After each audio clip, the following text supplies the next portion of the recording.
With your first alert forecast, we've issued a first alert weather day. That's going to be set to go from Tuesday all the way through Thursday. So yes, today going to be primarily focused on some dangerous heat. The heat index up to 107, up to 104 into Wednesday and 105 into Thursday.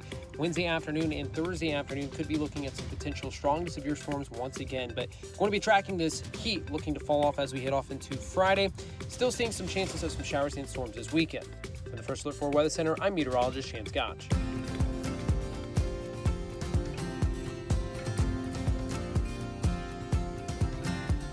Let's get moving, St. Louis. This is Mike Ferguson in the morning on NewsTalkSTL. The World Cup is coming to Missouri. Well, it's here in Missouri, and this is truly the biggest sports event in the world. I think a lot of people may mistakenly think the biggest sports event in the world is the Olympics. It's not. Some people may think it's the Super Bowl. It's not. It's actually the World Cup. And that brings a lot of opportunity, and that brings a lot of challenges as well. Hey, good morning. Happy Tuesday to you. Mike Ferguson here. On Monday's program, Missouri Attorney General Catherine Hanaway joined us, and we covered a lot of ground, but one of the more interesting things we talked about, and this is something that obviously should appeal to everybody. This is not a Republican-Democrat thing. With the World Cup coming comes trafficking, comes human trafficking, and obviously the vast majority of that, unfortunately, tragically, is going to be sex trafficking. And so the Missouri Attorney General Office with local and state and federal law enforcement across the country are kind of working together, including going online to combat this trafficking. And that was part of the discussion that we had. So here's the update from the Attorney General. And yeah, there is something you can do about it. Here's what she had to say. Remember that lawsuit that attempted to kick Amendment 5 off the ballot to not let Missourians vote on eliminating the income tax over time? Yes. That lawsuit failed. We got that ruling last week, of course. So where are we with that? Was that the final word, or is that what's next? Also, a lot of talk about the World Cup. And Missouri, including St. Louis, actually has a presence in this entire process with, teams being here. There was an exhibition game the other day here in St. Louis. That brings on a lot of challenges, not when it comes to security, and there's a lot of opportunities when it comes to economy, but what about some of the darkest crimes out there? And we're talking about the exploitation of the vulnerable, women and children and others. Well, Missouri law enforcement is obviously stepping up to be out ahead of that as much as you possibly can. Matter of fact, we're joined now by Missouri Attorney General Catherine Hanaway. And Catherine, good chat with you again. Let me start with the Amendment 5 thing here. The ruling came down. You defended the state, against the lawsuit that wanted to kick Amendment 5 off the ballot. The court says it stays on. There was some rewrite of a little bit of the ballot language. But was that the end of the line when it comes to Amendment 5? We now know what we're voting on, and without question, we're voting on it on August 5th. Or are there any other rounds that we need to watch out for? Well, good morning. Happy Monday. And it's amazing how hard the liberals have worked to keep the repeal of Missouri's income tax off the ballot. But it will be on the ballot. We won at the trial court. We won on the issue of whether it can go to the ballot at the Court of Appeals. The Court of Appeals did change the ballot language, so we have appealed to the Missouri Supreme Court, but their deadline for making any changes is tomorrow. So if they don't do anything, the language from the Court of Appeals is what goes on the ballot. The language is worse, of course, than what the conservative legislature crafted, but, not the worst ever. The one thing that they took out is there's a menu of taxes that will be reduced if sales taxes increase faster than people think. So, the income tax is going to get repealed, and the whole tax code will be modified. Services that haven't been taxed before will be considered for taxation, and they'll have to be taxed one at a time. But that might result in a windfall for local governments. And the kinds of local taxes they could reduce include property taxes. They also include sales taxes. All of that has to be done without hurting schools.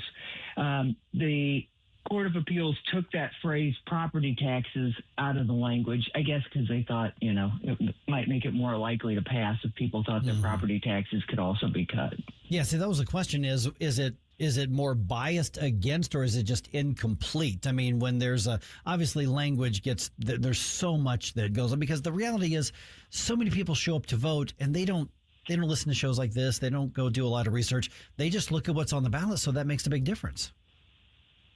Yeah, it does make a big difference. Look, if you put 10 political consultants in a room and ask them if this ballot language is better or worse, you'll probably get 10 different opinions. The Missouri Court of Appeals has not, in the Western District, and I want to be really clear on that, has not been a good place for conservatives to be.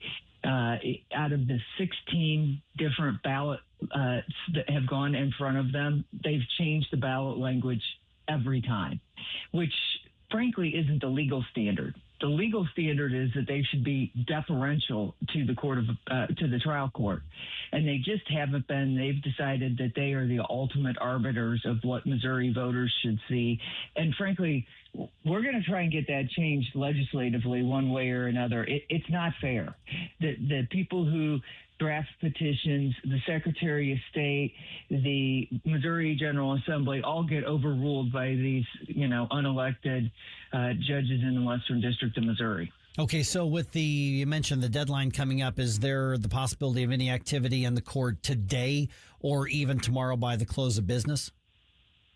Yeah, there certainly is. We filed our appeal, just so your listeners have a sense of how quick this moves.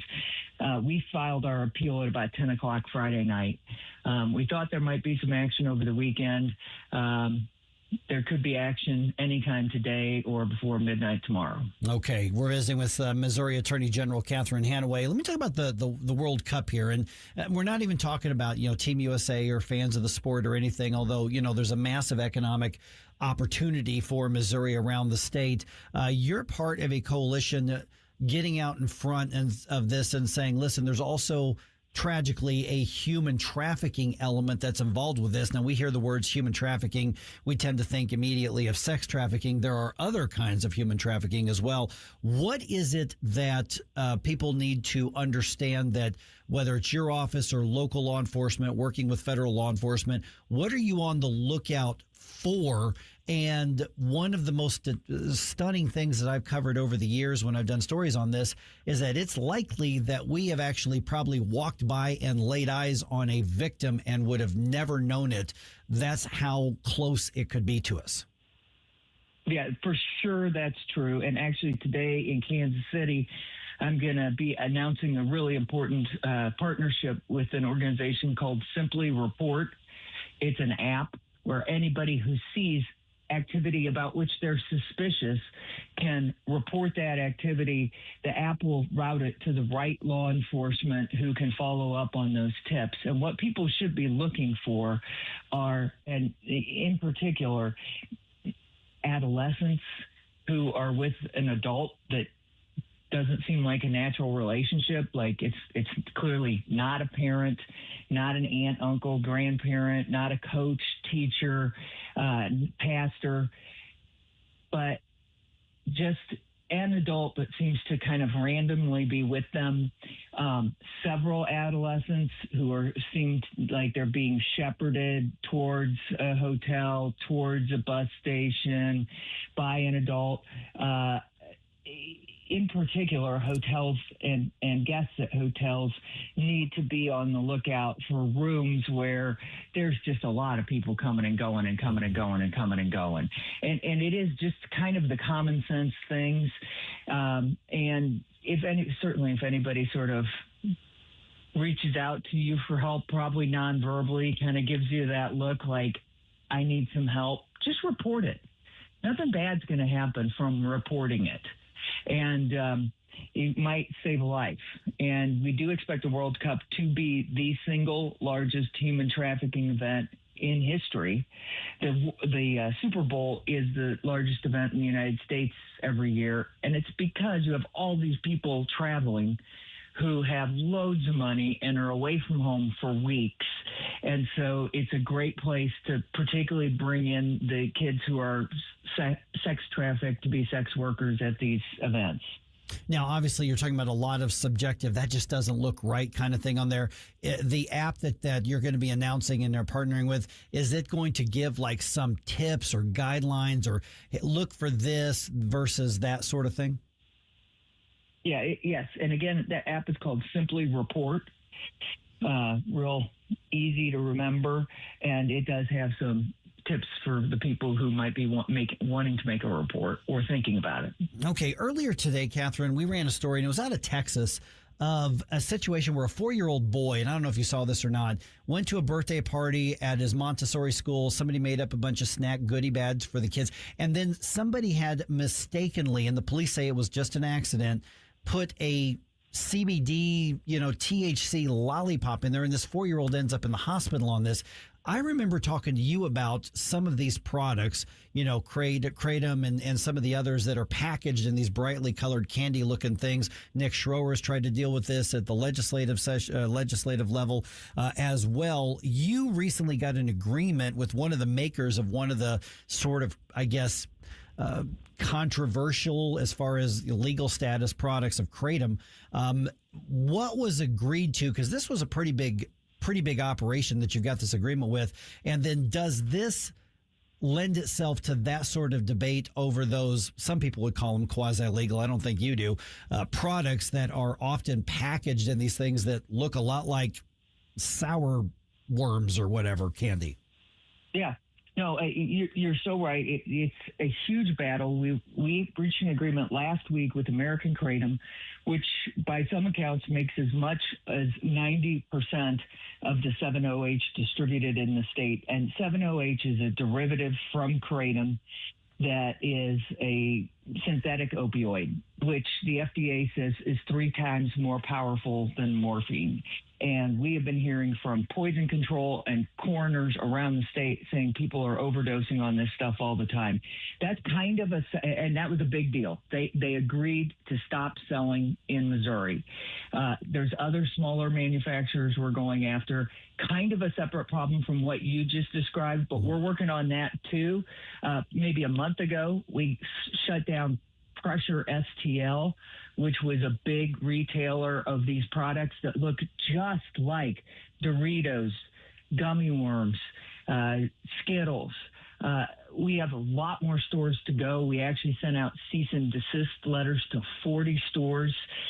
Please, please, please, parents, before you give anything to a kid, look at that package.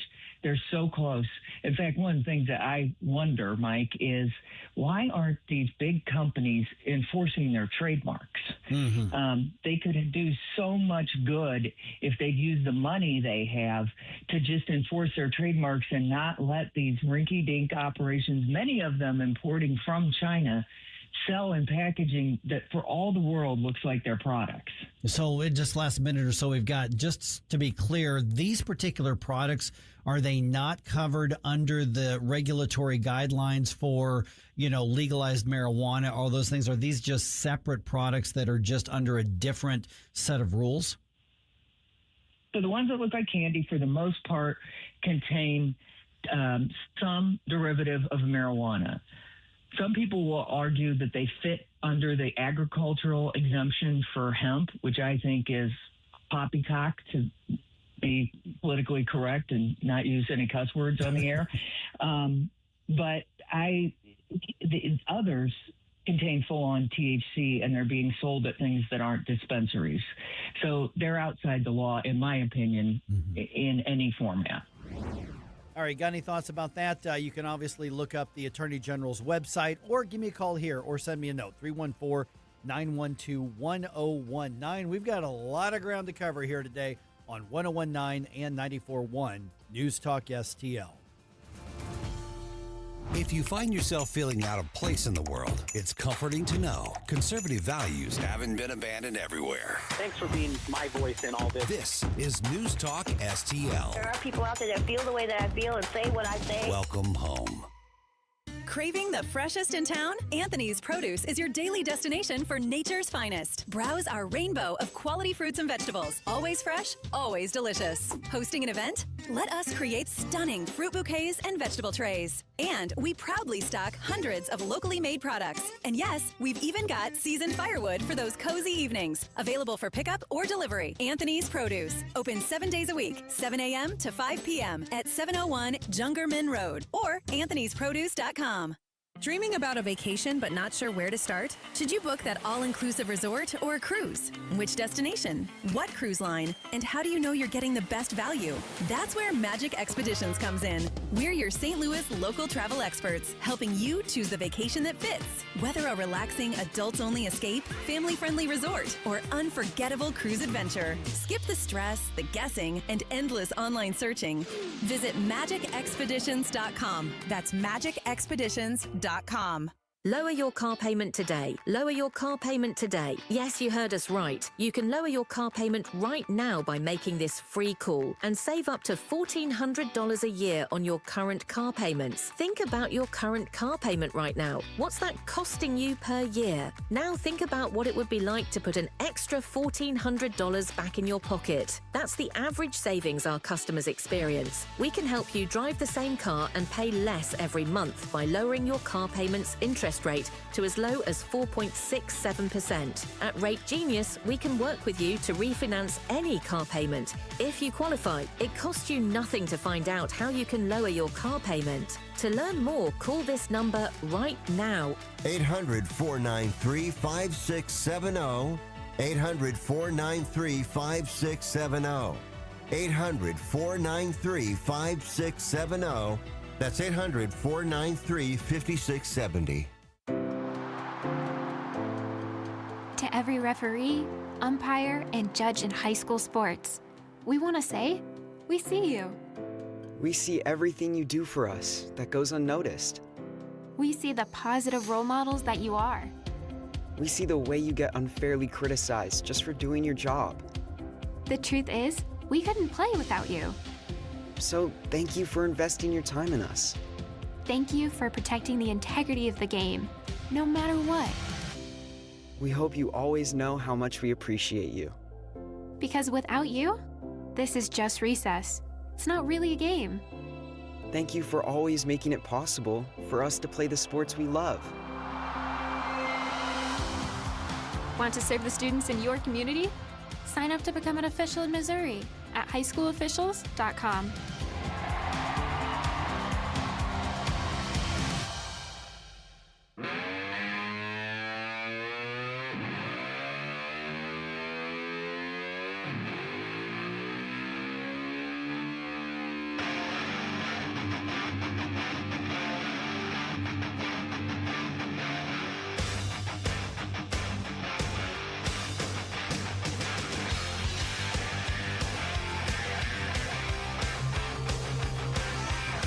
Get up, St. Louis. It's Mike Ferguson in the morning. All right, this whole Festus recall situation takes a really unexpected turn last night. I didn't see this one coming. Oh. The city council went, no. Nope. Not going to recall us. Not going to do it. Not putting it on the ballot. They can just do that? Apparently they can. So there was a lot of coverage. Elliot Davis was there, and he had a really extensive write-up on that. Lisa Crow, she runs the newsletter in Jefferson County, as well. She was there. So what happened is the county clerk, as we all know, we've been reporting on this, says, yep, the signatures are valid. They have enough by state law to, qualify the recall thing. But the county clerk, her job isn't to make a decision on whether the content is valid or not, just the signatures. So she's done her job. I keep saying this. Don't get mad at the county clerk on all this. She's just kind of caught in the political crossfire. And so at the meeting last night, in the Festus City Council meeting, all 4 recalls had to be up for a decision to put them on the ballot or apparently not. The city attorney gave testimony that says, I don't think this meets legal muster. Now, I don't know if that was, pressure from Chuck Hatfield in his, representing the mayor and the other council, but he says basically Chuck Hatfield is right. Hatfield is right in that these are the things you can recall somebody for. You're just mad at the policy decision. You just disagree with the policy decision. That's not a legal reason for a recall. And Chuck Hatfield gave his basically testimony saying, here's why we urge you to vote no. And by the way, if you vote yes and put this recall up, we're going to add every yes vote name to the lawsuit, and we're going to sue you personally. Wow. And I think a judge will agree with us. I don't know if they would or not. So by a 4-3 vote every single time, the recalls were rejected. So the mayor, the 3 remaining city council members will not be up for recall as things stand right now. So there can always be another lawsuit. There could always be something else. I don't know. So we're going to dig into this in more depth throughout the morning because honestly, I think this is kind of a big deal. This is a part of Missouri law that just doesn't get looked at very much. I mean, it almost never happens. So let's go over, did they do the right thing? Did they do the wrong thing? Obviously, they're saving their own positions with this vote, at least for the moment. But then there's got to be a bigger picture that everybody can dig into it somehow on this.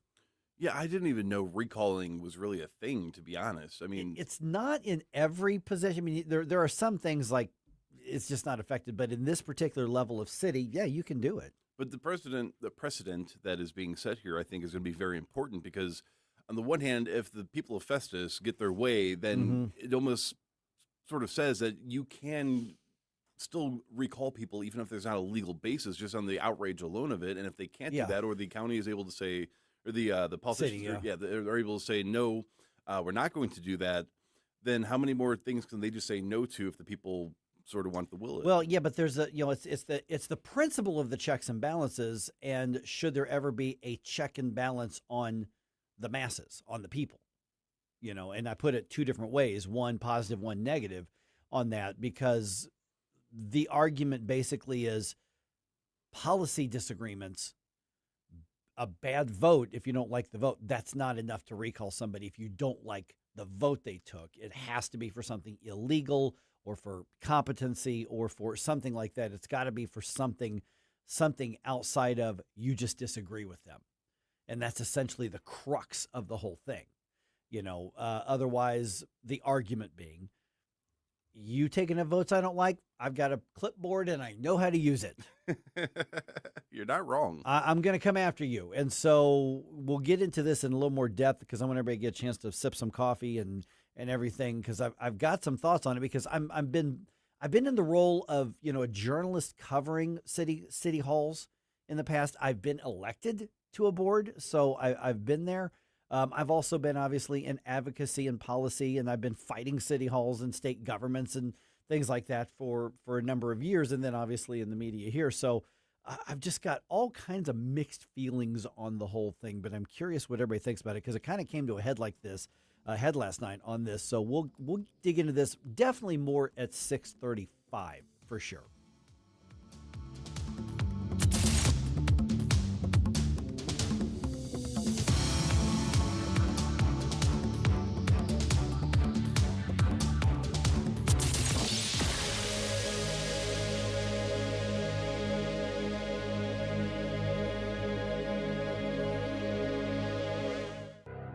42% of Missouri fourth graders can barely read. 42%. It's the worst result in 20 years. If kids can't read by third grade, they fall behind in school, and many never catch up. But other states have provided a roadmap for success. Missouri needs one universal reading test for all third graders and one clear statewide standard for what it means to pass that test. A struggling reader who still can't read after extra help and a second chance at the test should repeat third grade with some exemptions. We also need to end the outdated 3Qing method, which encourages guessing instead of reading, and require teachers to be trained in the science of reading. In Mississippi and Indiana, test scores jumped up dramatically after these reforms, and Missouri can do the same. Missouri children deserve to become confident, capable readers, and strong early literacy reforms can make it happen. The Show Me Minute has been brought to you by the Show Me Institute and Show Me Opportunity.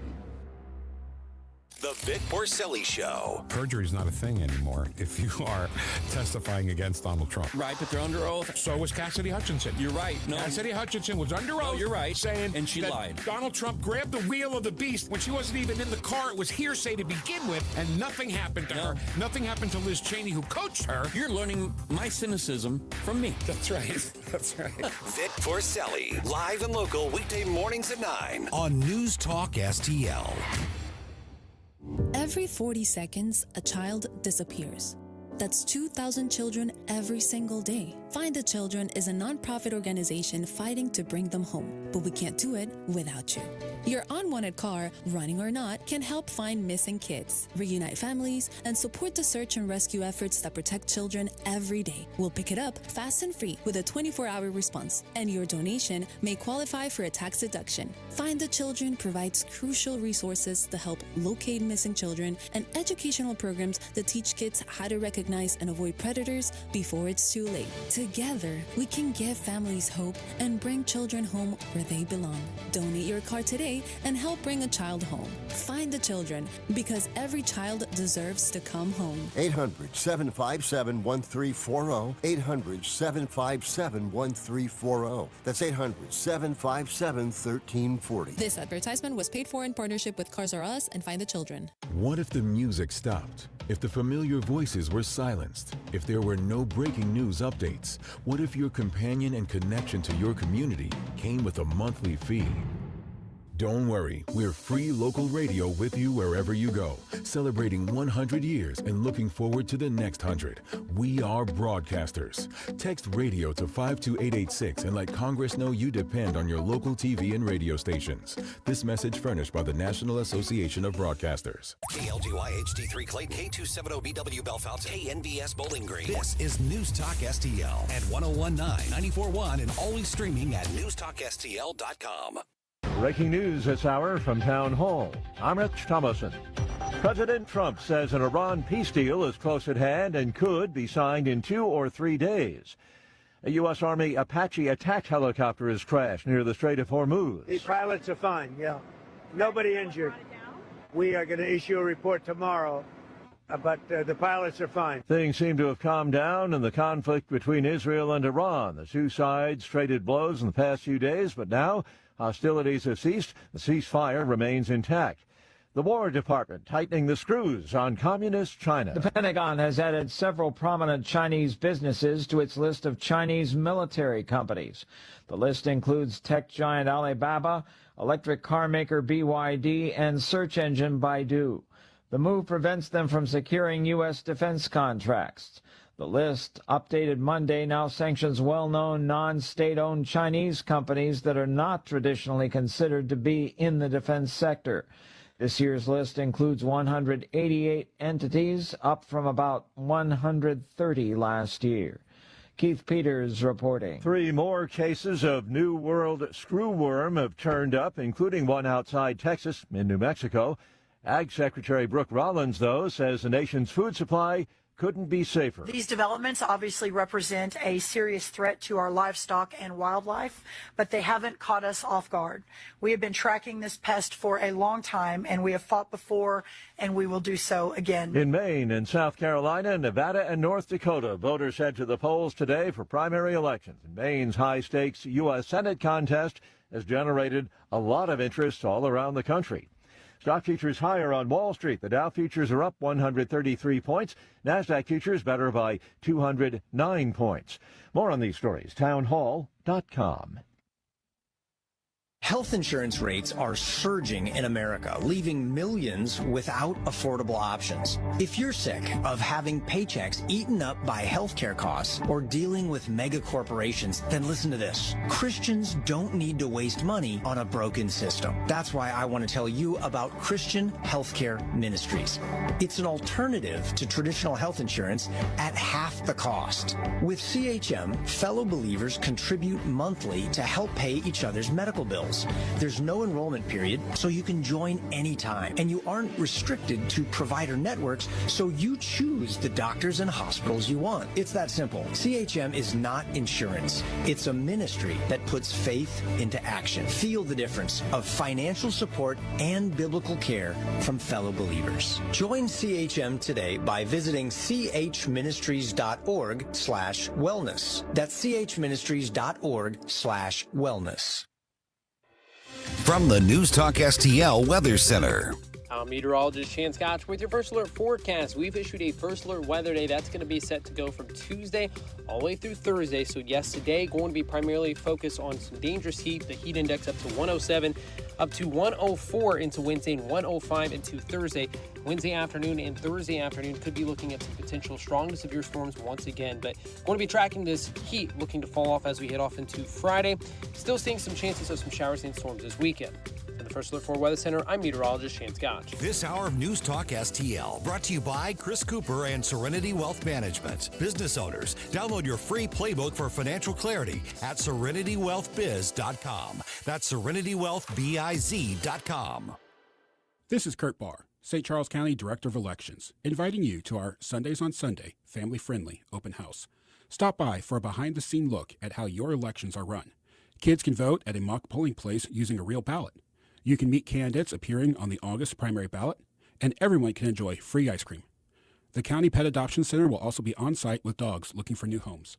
Join us Sunday, June 14th from 2 to 5 p.m. Details at sccmo.org/elections. Remember when food tasted like home? When breakfast was made from scratch and dessert was worth saving room for? At Shorty's Diner, we're serving up down-home breakfasts, lunches, and desserts just like Mom used to make. Fresh, from scratch, every single day. Step back in time with us, where the booths are cozy, Elvis is always in the building, and every plate feels like a hug. On Lackland and Westport, or online at shortysdiners.com. Shorty's Diner. It's not fancy. It's not fat-free. It's just the way it used to be. If you have a phone, you have a radio. I listen to News Talk STL on the app driving to work. Download the News Talk STL app. You got to get the News Talk STL app. Love the app. Can listen anywhere in St. Louis. And listen anytime. News Talk STL right on my phone. Anywhere. Mike Ferguson. Boo! Relax, nerd. Susie Moore. And that would be a good time to respond with some applause. Get up! Get up! Can't you hear the alarm? Get up, St. Louis. That's a banana republic without the banana. Mike Ferguson in the morning on News Talk STL. Get up! Get up! This is your cousin. Okay, we've got a lot of these on the Missouri side. Obviously, we've got a lot of the ballot initiatives, constitutional amendments that we're going to have to decide. So we're going to be kind of parsing through those in the coming weeks because the election's less than 2 months away. Oh, my. Yeah, so Amendment 4, which is the initiative petition reform amendment, that gets a big boost around the state. And the reason I'm going to jump on this, because one of the things I don't do, and for those of you who have been with us for any amount of time here at News Talk, and especially the morning show, or you've, watched or listened to my other shows throughout the years, I don't make a big deal out of endorsements. I know that there's some value to them for a variety of reasons, but I don't think that every endorsement is newsworthy. I think that one that happened yesterday is kind of newsworthy. And I'm going to explain why, because I think the city folk here don't completely understand it, because it's just not permeated through the city here. Or through the metro area here. So I'm going to get to that in just a second here. Also, just a quick thing, the Festus, the whole Festus drama. I think there's a lot of people who are locked in on the drama aspect of this. And there are some people who just love it when you fight the man for any reason, and they love that regardless of what the issue is.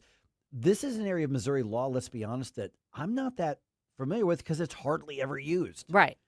I mean, if nothing else, I'm just going to be honest with you that I haven't dug into this. There's a lot about election law that I understand probably more so than a typical civilian would, just because I've worked in it and I've had to dig in it and I've had to consult with attorneys. And so I know this is an area that just doesn't get used very much. And I threw out a comment a few minutes ago, Susie.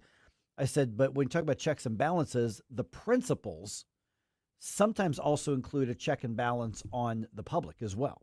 Yeah. And people don't like to hear that, but that's actually, and you may disagree with it, and that's a respectable position, but that's actually part of the checks and balances aren't just judiciary, executive, legislative. It goes state, federal. It goes all sorts of different directions.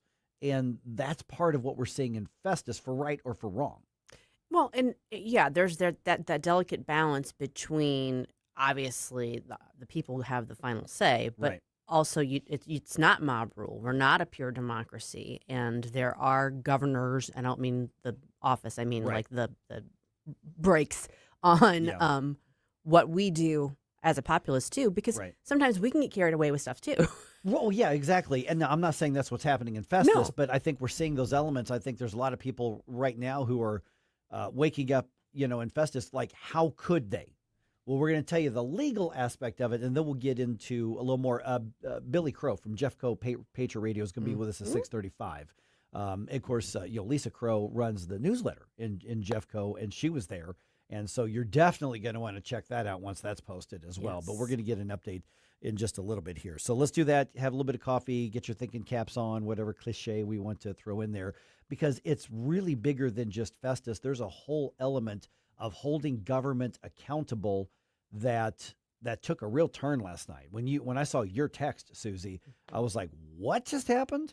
I did not see that one coming. Yep. Okay, so we'll get into that just a little bit. Okay, 609 right now. This Amendment 4 thing. Okay, so the initial petition reform. The Missouri Farm Bureau says we're on board.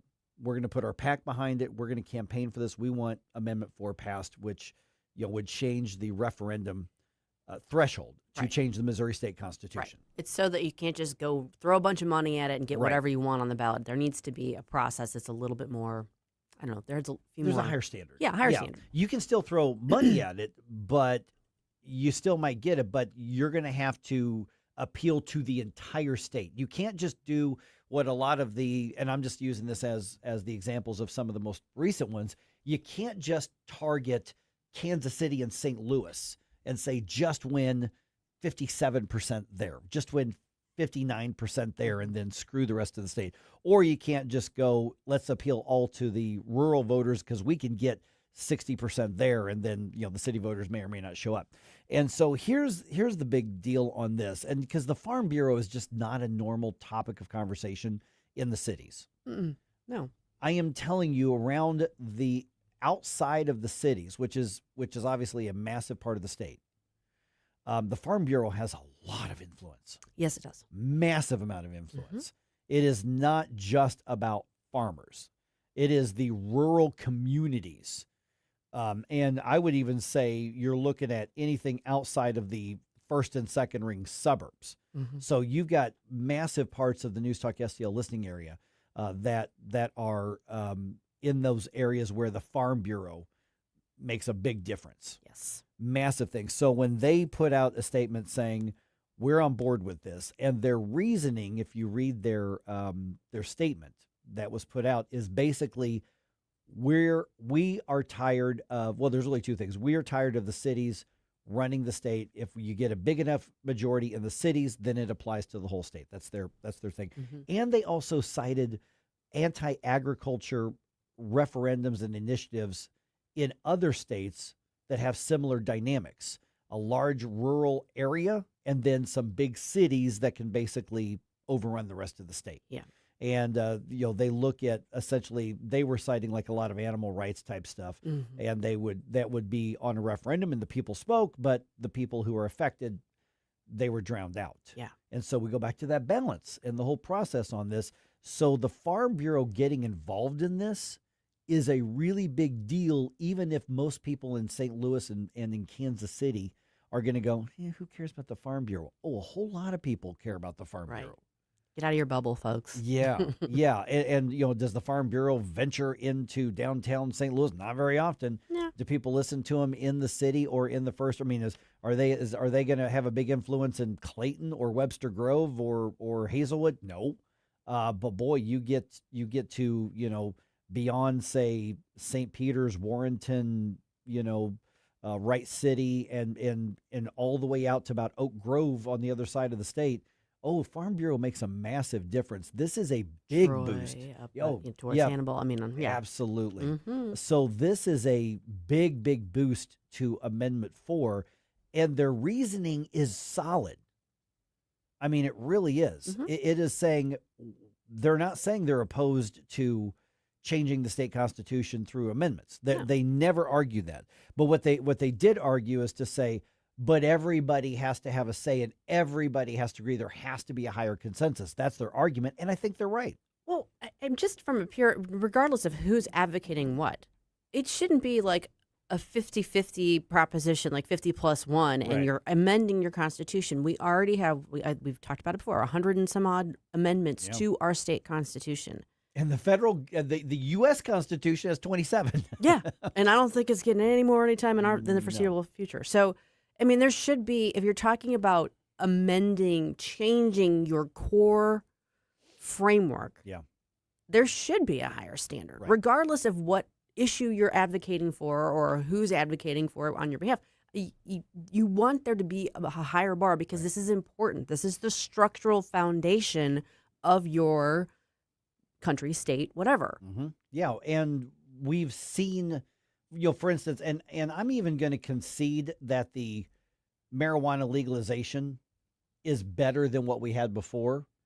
The special interest wrote the rules, and we are seeing fallout from that. But also keep in mind that Amendment 4 does not change at all, one bit, the ability to put a referendum on the ballot and change the law or strike down a law or write a new law. For instance, all of the sports betting could have been done as a law, as a statute. But they said, well, heck, I mean, for the same number of votes, we can put it in the Constitution, and the lawmakers can't adapt it. We write the rules, not the legislature.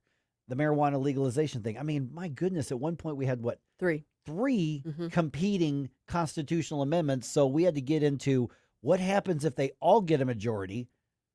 Okay, well, then the one that gets the highest number of votes drowns out the other. And there was one that was bankrolled by a dude in Springfield who literally tried to write his own name into the state constitution to declare himself the cannabis marijuana czar of Missouri.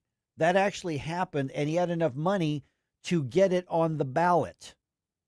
That don't seem right. Yeah, I don't think you lived in Missouri yet at that point, Jerome. Literally, a guy named Brad Bradshaw, who's one of those he was a medical doctor, a doctor and a lawyer, and he literally bankrolled a petition to put his name into the state constitution, as in nobody would have a choice, but he would be in charge of the marijuana industry.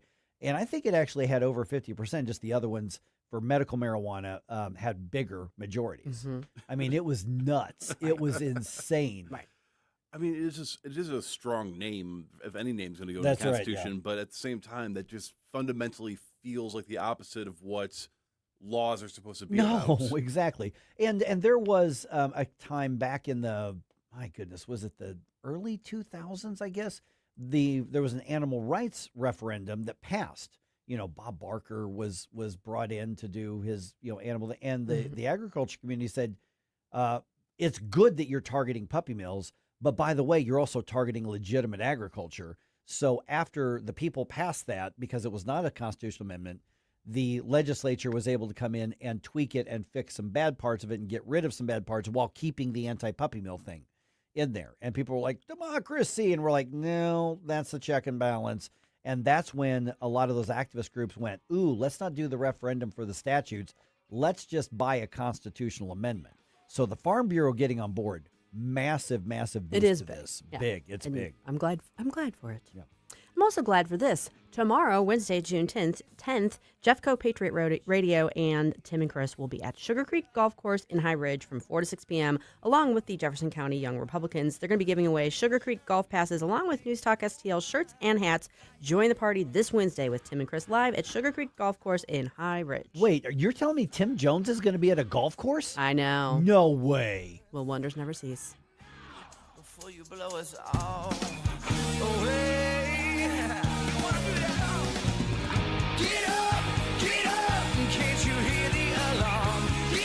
Mike Ferguson. 6 a.m. and already the boy ain't right. On News Talk STL. Hey, it's Vic Porcelli. We're sitting here with our great friend, Chris Cooper. Hi, Chris. What's going on, Vic? How are you? I hear you wrote another book. This one's an e-book. Is that right? The Business Owner's Playbook for Financial Clarity. So it is a great book for entrepreneurs. It's a very short guide. Give people, business owners, the ability to understand key questions that are important, such as succession planning, legacy planning, getting the IRS out of our pockets, right? Because do you like paying taxes? I do not. I don't think anybody likes paying taxes, right? That just makes sense. And then always talking about protection. And then the other thing from a business owner perspective, what is the biggest asset a business owner has? Probably their business itself, right? We need to make sure we understand what the value of that business is as well. So this new book, I'm sure, is incredibly expensive, right? How much? No, it's a free resource. Oh, it's free. We provide guidance, we provide education because we want to make sure people feel educated and understanding because sometimes you don't know what questions to ask, and we need to make sure we help arm people with information to ask the right question. Reach out to Chris and Stacy today at SerenityWealthNow.com. Investment advice offered through Fortis Capital Advisors, LLC. Tony Colombo here for Gutter Pros and Exteriors, your all-in-one service team that brings years of experience and quality that's affordable right to your doorstep. Christine and I discovered Gutter Pros and Exteriors when we bought our home and inherited a gutter problem. And they've also repaired siding damage on our home because along with gutter repair, gutter installation, and leaf protection, the Gutter Pros team are also the best for repairing other exterior damage, including fascia, soffit, and all siding repair and installation. Learn about all the ways Gutter Pros and Exteriors can help your home or business right now at gutterpros.com. Looking for insurance you can truly trust? Since 1986, Bauer Insurance Agency has been protecting families and businesses across Missouri and Illinois. Owner Cindy Blanton doesn't just offer one quote. She shops all the top carriers like Progressive, Travelers, Safeco, and more to find you the best rates. Whether it's your home, auto, toys, or business, we've got you covered. Visit us at Mid-Rivers Mall in St. Peters or call 636-812-2001. Bauer Insurance Agency, the company that protects, the name you can trust. This hour of Mike Ferguson in the Morning is brought to you by Stifel. Request a portfolio review from your Stifel financial advisor at stifel.com. That's STIFEL.com.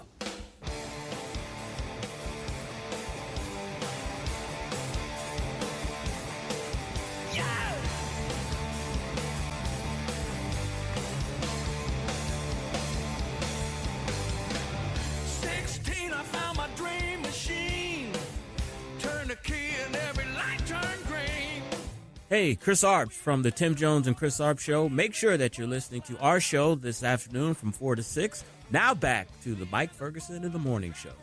Hey, guess who's going to be at Riverport this Saturday? Sammy Hagar. Guess who's going to be there to watch him? Mike Ferguson. Me. Yeah.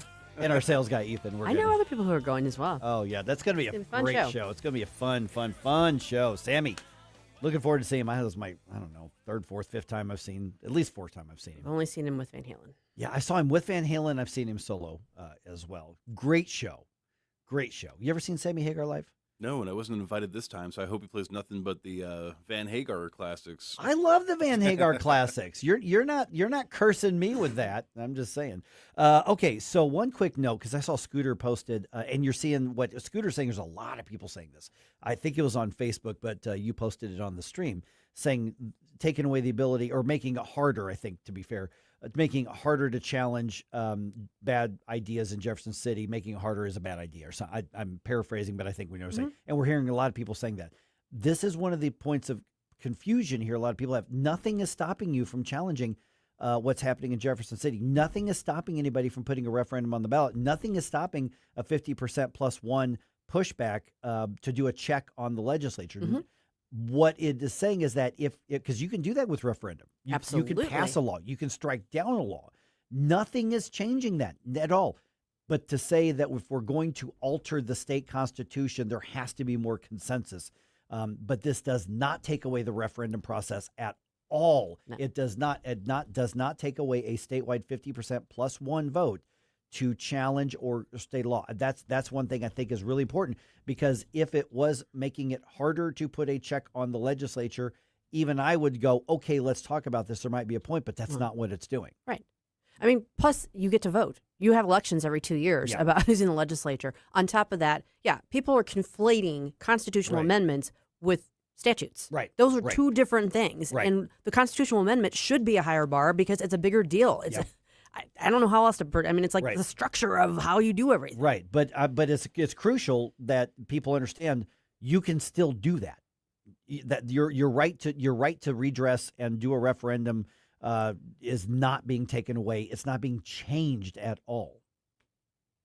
Yeah, I just think it's because they're conflating constitutional amendments and statutes. Exactly. Yeah. They're not the same thing, guys. Yep. Okay, here's a shocker. I'm going to get to this in a minute here. Illinois Democrats don't understand even the most basic principles with realities of economics and business. No. Hold on to your seat. Oh, my gosh. Really? No, one of the local TV newsrooms did a story like, okay, here's one of the many new taxes that Illinois politicians passed in this legislative session. They were just saying, here's what it actually means. Mm-hmm. And I'm reading that, and I find it interesting. And I also go, it proves that either they do not understand even the most basic economic principles or realities, or they don't understand the most basic elements of how business operates, which is why so many businesses are leaving the state of Illinois. We'll get to that in just a minute here. But as always, you should be checking out redstate.com. You should. To keep up with the news. So, Susie, what are some good articles that we should be starting with today? This is the Red State Rundown. Today, you might want to kick off with a little bit of fun. Terry Kristoff has this article, Watch, NBA commish torches Hakeem Jeffries' Trump-Knicks spin with a brutal reality check. Of course, the left was undone because President Trump had the audacity to attend a Knicks game last night, and they were making all kinds of comments about it, and the commissioner, without naming names, clearly kind of undermined Hakeem Jeffries by pointing out that Trump was basically a fixture at Madison Square Garden for years. He was. This is his turf. This is like his old stomping ground. It's like well known that he's not been apologetic about being a Knicks fan because he was in New York City for so long. No, so having a conniption over it is just kind of a waste of time. So that's that one. Sister Told You has this story. It's kind of a sad story, but it's continuation. Here's why the criminal case against the suspect in the fatal beating of that Trump house owner has been put on hold. So I think people saw the headline that the case was put on hold and thought, oh, somehow justice was not going to be served here. No, there's more to it. So this kind of breaks down why that is.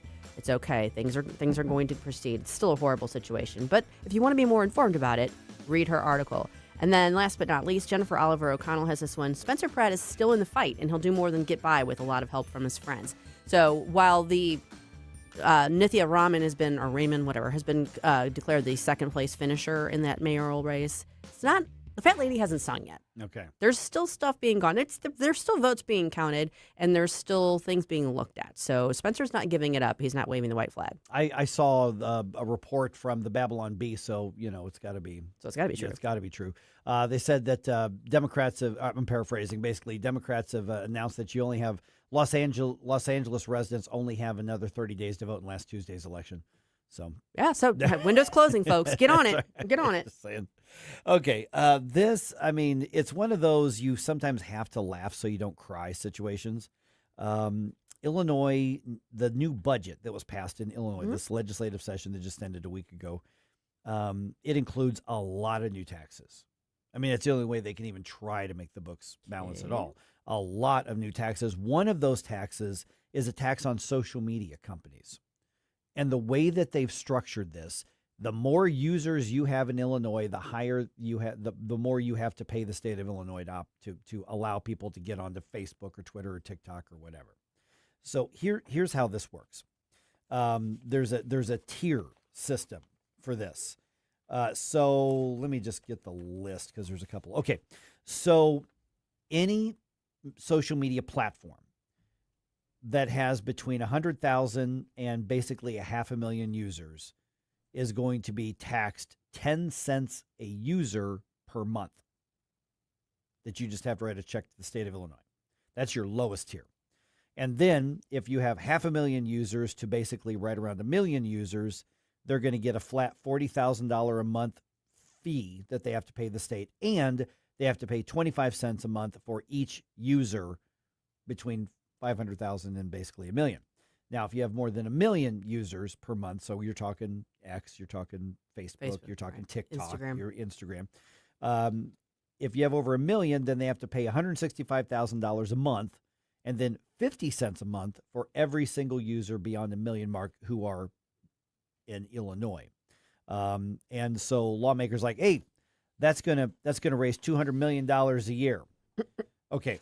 So here's the thing. When I say they do not understand how basic economics works, is that the law specifically makes it illegal to pass the cost on to the customers. You cannot outlaw that. Oh, you can put it on paper. You can put the words on paper. That's not how economic activity works. Those are the laws of economics. Yeah. Trying to change the laws of physics, though. Yeah. Yeah, that would be like trying to outlaw gravity. It really would. And so they've passed a law saying we're going to assess tens or hundreds of millions of dollars. And by the way, the more successful you are, the more we're going to, of course, burden you with. Can't this have too cost. much success. That's right. a bad thing. And oppressive. The harder we hit, it doesn't matter. We're going to outlaw you building this into your overhead. Essentially, is what this is. That's not how business works. That's not how economics works. It's not how money works. Aside from the leftist rightist thing, and of course, some of the lawmakers are like, these social media companies don't pay into the cost that we have to pay for the harms of social media, and there are harms of social media. That's true. It's called, freedom of speech, freedom of expression, and so they're basically saying they're paying nothing. We're going to find a way to tax them. Having a social media account is, I guess you could argue, is doing business if somebody's in the state logging on to Facebook and seeing an ad. I guess you could argue that. Right. But to say you have to dictate to us how many of your users are in our state, and then we're going to charge you per month millions of dollars per month, and you're not allowed to build that into your overhead and pass that on. It's impossible. You can't do it. Doesn't exist. That's not a thing, as the kids would say.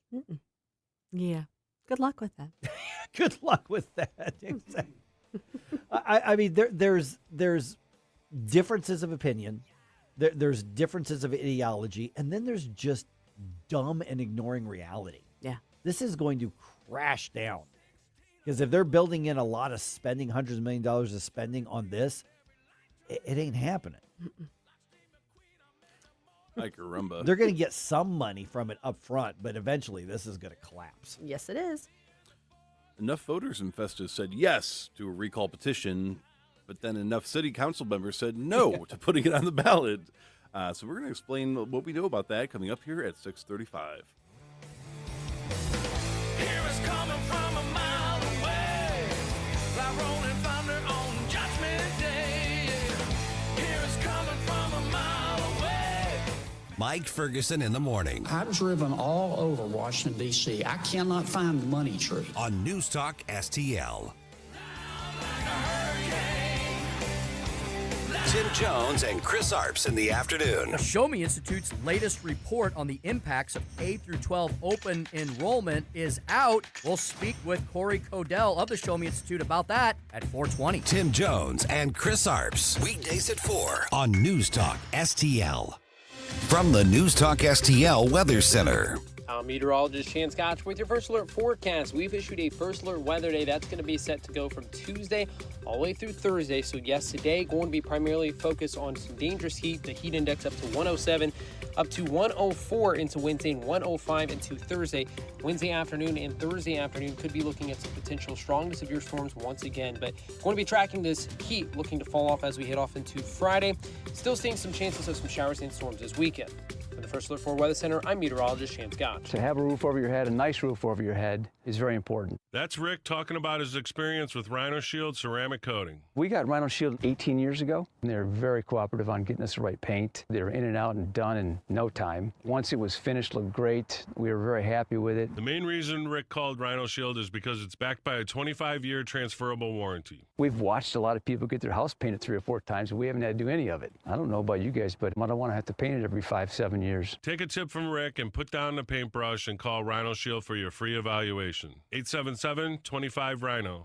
877-25-RHINO. Or visit 877-25rhino.com. We got Rhino Shield 18 years ago. Financially makes sense, especially if it's going to last like this did. Still looks great. Call now. 877-25-RHINO or 877-25rhino.com. No paint, don't Rhino. Go Rhino Shield. Never paint your house again. Rhino Shield. I'm Dr. TJ, owner of the Institute of Natural Health, co-owner of Optimal Nutraceuticals, and the host of Wellness One. Wellness One is designed to cut through the nonsense and provide you common sense science-based information regarding health and wellness. On the show, we discuss topics like thyroid health, gut health, hormone optimization, and many others. Our show airs Saturdays at 10 a.m. and 2 p.m. and Sundays at 11 a.m. and 3 p.m. right here on NewsTalkSTL. And you can visit us at inhstl.com. That's inhstl.com.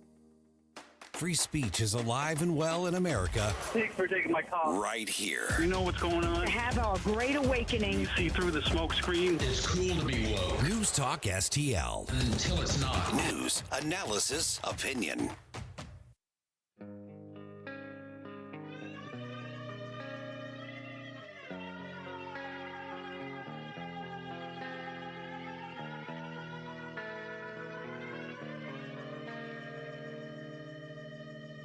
In my eyes, indisposed, in disguises no one knows, hides the face, lies the snake. Let's get back to all this madcap mayhem with Mike Ferguson in the morning. But don't forget, stick around for Jones and Arps every Monday through Friday, 4 to 6 p.m. Is this the end of the line for the recalls, or is this just the next round of the fight? Yes. I had one of my old man baseball games last night, and then at the end of the game, I go check it. It's pretty late at that point, and I see a text from Susie. I see I missed a call from Billy Crow from Jeffco Patriot Radio, obviously also on the Jefferson County Council, and I'm like, well, something happened. Oh boy, did something happen? Boy, what another intense situation, another escalation of the conflict in Festus. And here's what I want to kind of caution everybody. And Billy Crow joins us right now. And I think a lot of people are kind of enjoying the soap opera. They're enjoying the drama. You know, they're taking sides in that. And I get that. And there's, to some degree, there's a place for that. But we're talking about, you know, not just a community thinking of what's best for its future. Some people think of data center development and the tax base that it brings in is good. Other people don't like it for other reasons. I get that. But you're also talking about checks and balances on the whole process. And sometimes that means that we're finding out that a check against a people-led petition is also part of the process. So Billy Crow joins us right now. Billy, I'm going to tell you, man, I did not see this one coming. The petitions are gathered. The county clerk says, well, you got enough. Lawsuits filed. And then last night, the city council says, no, we're not placing it on the ballot. I didn't see that coming. You know, I was surprised too. And I'm here in the thick of it, and I knew it would probably be close, but I honestly, I was surprised as well. But, you know, at the meeting, they had a closed session with the lawyer about the city's attorney about his legal opinion. And when they got out there, one of the new city council members, Rick Belville, said, "Hey, I'd like to, make a motion so whatever was said in closed session about this can be said in open session." And as a county council member, I've been in this situation before where the legal department sends out a legal memorandum and saying like, "Hey, this is our legal opinion," but it is a lawyer-client privilege, so it's not like open. You can't really talk about it, right? And so then we go out there and we make votes that don't seem quite correct, but they are following what our legal advice is, because if we don't follow that advice, it opens us up to litigation and such, right? So you've got these council members that their legal advice told them that the petition is not a legal one because it doesn't follow the 3 points for why someone in the city can be recalled. And so Alan McCarthy, took a brave stance and said, "I'm not gonna listen to the mob. I'm going to listen to the legal counsel that says that this recall doesn't pass legal muster, and follow his advice." That's all it took, because it was a 4-3, 4-3, 4-3. Mike Cook abstained when his recall vote came up, but the mayor broke that tie to make it 4-3 to set all of those down. Again, all on the precedent, or all on the understanding that it doesn't pass the muster of the 3 reasons why a recall petition can be started in the city. Right. So, Billy, this isn't just, I mean, it is, some people might question the process that allows people who are subject to a potential recall to vote on whether or not they can be voted on. But it doesn't just come down to that. This has to do actually with there being potentially, legitimately, some legal flaws in the actual petition itself. Yeah, that's exactly right. I mean, the three reasons that someone can be recalled by state law for Festus, which is a third-class city, is misconduct in office, incompetence, or failure to perform duties. And their lawyer did a great job of explaining, like, incompetence doesn't mean he doesn't go vote your way or doesn't, agree with your policy. Incompetence means that, like, we're talking like real mental incapacities to be able to perform the functions. Like, I don't know, Joe Biden a couple years ago, right? Or misconduct in office, like actually breaking laws. No laws, the Festus City Council, they may have done things that you disagreed with, but they didn't break any laws. There's been no charges or allegations of that. And then failure to perform the duties prescribed by law. They've done all the duties. They've had all, you may not agree with the amount of open forums they had, the amount of open discussion in public, the fact that they didn't go ask every person what they thought about every development. But that's not prescribed in their official duties. That's not incompetence. That's not misconduct. That's just a difference. The lawyer's perspective was that's just a difference of political opinion. Therefore, that makes this recall petition not legally binding. We're visiting with Billy Crow. You can hear him every weekend on Jeffco Patriot Radio. Okay, Billy, talk about why this matters, because there's an innate, but the people are speaking, let us vote. That's got a really strong emotional appeal. There's a process. There's a petition process. We sign the petition. Those things are subjective. Well, maybe they are, maybe they aren't. But talk about the likely backlash. And, I was reading I've read 4 articles on this from the 3 different TV stations, and Elliot Davis's write-up on this. And Elliot was talking about people were angry because they feel betrayed because they put the petitions and the city council basically said, no, we're not going to let you vote on us. And there is a strong emotional aspect of it that either runs parallel or it's just different from the legal aspect of that. And that's got a strong appeal to it.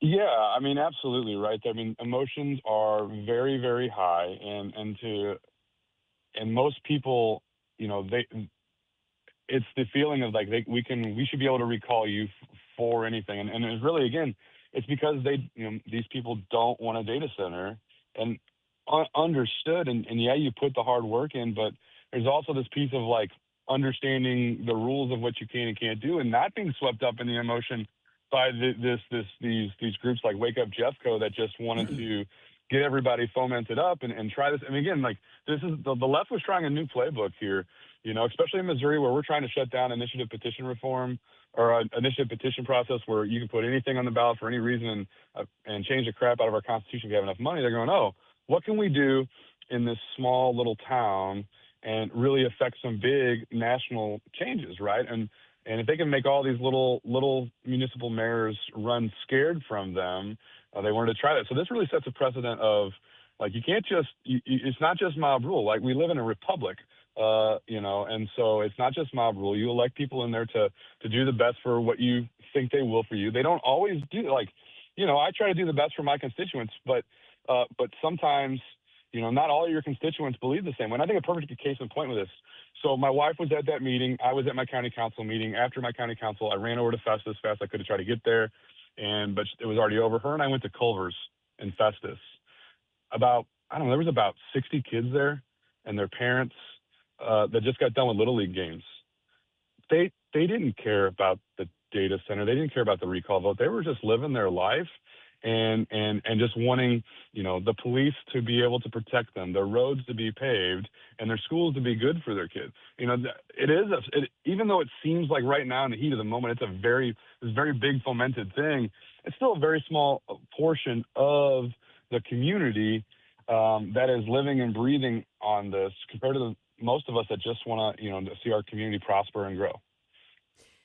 Billy, you've touched on this quite a bit, that it is kind of the heat of the moment situation, but do you get a sense, have you gotten a sense from the people who are the proponents of the recall, what their plan B will be? Like, what are they going to file countersuits? Do you get a sense of where they're going with this?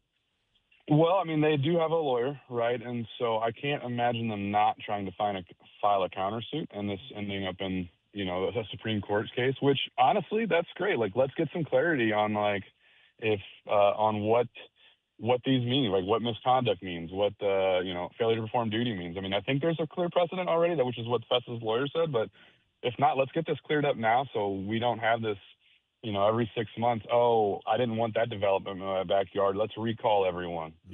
So.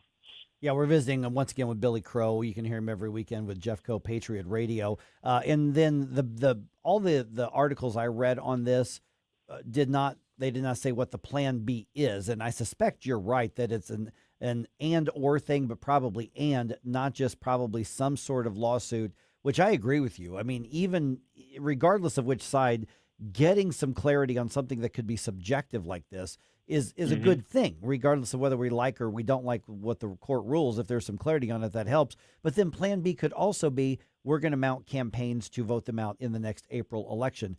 But that's how the process is supposed to work. That's right. Yeah, I think that's a great point. These 4 guys that they were trying to run out of town, April, they're up for election in April. December filing opens. And so, it's not like it's a dictatorship. There already is a mechanism to get rid of these guys. It will be interesting, though, to see how long the intense emotion on this carries over. If it carries over to April, or if people find their new cause du jour to be upset about, which something tells me they probably will, because the TikTok attention span just kind of keeps moving on to the next thing that gets everyone fomented up. Squirrel. Billy, this is kind of hypothetical, putting you on the spot with this, but let's say, okay, so the lawsuit's been filed. Presumably, it's going to progress fairly quickly. I mean, I think that the court's going to be interested in helping to expedite the process, and we'll work with the sides to do that. But let's say there's ultimately a determination that, no, you know what, this is valid. There's some way in which they handled making this agreement that does qualify as one of the requirements for a recall. So then I guess it's time to, for the council to revote about putting it back on the ballot, or do you know? Yeah, I mean, that would, to my understanding, that's how it would go. It would have to go back in front of the council to be put on there. And if the Supreme Court says, or whatever court says, yes, this is legally binding, it does pass muster. Even though I would disagree with that, I would hope that the council follows their principles and then would vote it up and approve it, because based on what I understood of everyone talking last night, they voted it down because they didn't think it passed legal muster. Yeah, I mean, in my short time in elected office, when this first popped up, I remember saying on the air here that I've been in that position. I've been elected to that office. Even if it targets me, I would have a really hard time voting no on putting it on the ballot. Now, we didn't have any information about the legal muster and all that sort of thing, but it would be hard to say, no, I did not vote to put something on the ballot when the petition was followed. In this case right here, I think the point that you made early, we just got a minute or so left, Billy, is that what a lot of people don't see when you get those legal opinions to say, okay, you can do this. However, the cost is likely going to be litigation that's going to cost us between X $1,000 and X tens of thousands of dollars. And so you're sometimes brought into, you're elected and you make some really, really difficult decisions. And sometimes you have to make very unpopular decisions as well, because you're privy to information that other people don't have, but that gets into transparency issues as well. I think that when the Festa City Council said we're going to vote to make the legal counsel public, I thought that was a very good, helpful, transparent thing to do. I think that was a very smart thing to do in this case. Yeah, absolutely. And, for all these folks that are say, like, you got voted to do the will of the people, I think that's true to an extent, but we got voted to do the right thing. And sometimes the right thing is very uncomfortable. Sometimes the right thing is very painful. But we got put up there to do the right thing. So. Yeah, and every member of the council who's up for a recall, who's targeted by it, and the mayor, I believe every single one of them are up for re-election in April, so less than a year from now. That is correct. Yes, sir. Yeah, so I suspect there will be some very, very spicy, very, very active campaigns happening in Festus. This is going to be Grand Central Station of municipal elections in 2027. Yeah, we're excited to gear up for it for sure. It'll make for a good radio on Jeffco Patriot Radio. All right, Billy. Hey, man, thanks for being an early riser here and giving us the update on it. And thanks for Lisa for kind of burning the midnight oil and covering this. I suspect the articles are going to be posted today, probably on Jefferson Review, I would think. We're gonna try to, but worst case scenario Thursday on a normal release date. So. Got it. Fantastic. With a lot of detailed information that other people aren't going to have, so make sure you're following that. All right, thanks, guys. Thanks, Billy. So one airline's decided to stay woke, even as many other corporations are backing off of activism. We'll have that in the news dump coming up right after this. Disgrace, boiling heat, summer stench, neath the black, the sky looks dead. Call my name. Mike Ferguson in the morning. He picked the wrong schoolyard to come into, I have to tell you this. On News Talk STL. Black hole sun, won't you come? Wash away the rain. News, analysis, opinion. You know, they're literally taking the Constitution and putting it in a paper shredder. News Talk STL. 1 in 4 women will have an abortion before the age of 45 in this country. That's the tragedy we must work to stop. Mike Ferguson from The Morning Show here, and that is why Reach Reproductive Health is here. To empower parents to save the lives of innocent children and to see these families come to Christ. And you can be a part of saving and changing lives. So pray and visit outreachforlife.org to learn more, volunteer, and donate. That's outreachforlife.org. This year, America turns 250, and News Talk STL is celebrating our nation's semi-quincentennial all year long. News Talk STL, #1 for live and local Soros-free talk, with proud supporters of our 250th birthday celebration. Trolley Stop Bakery, DG Firearms, and The Yard Guy. 250 years strong, and we're just getting started. 1019 and 94.1 News Talk STL. At Body of Health, we're a small but mighty family operation with big ambitions for your health. I'm Helene Tobler, and I'm jazzed about how our MRI-grade body composition analyzer is putting personalized health and wellness on steroids. It helps me and Dr. Tobler, that's my husband, refine the advice we give to help you feel better and live longer. Body of Health, trusted, discerning, affordable health care the way it ought to be. Learn more at bodyofhealth.com. That's bodyofhealth.com. This hour of Mike Ferguson in the Morning is brought to you by Stifel. Request a portfolio review from your Stifel financial advisor at stifel.com. That's STIFEL.com.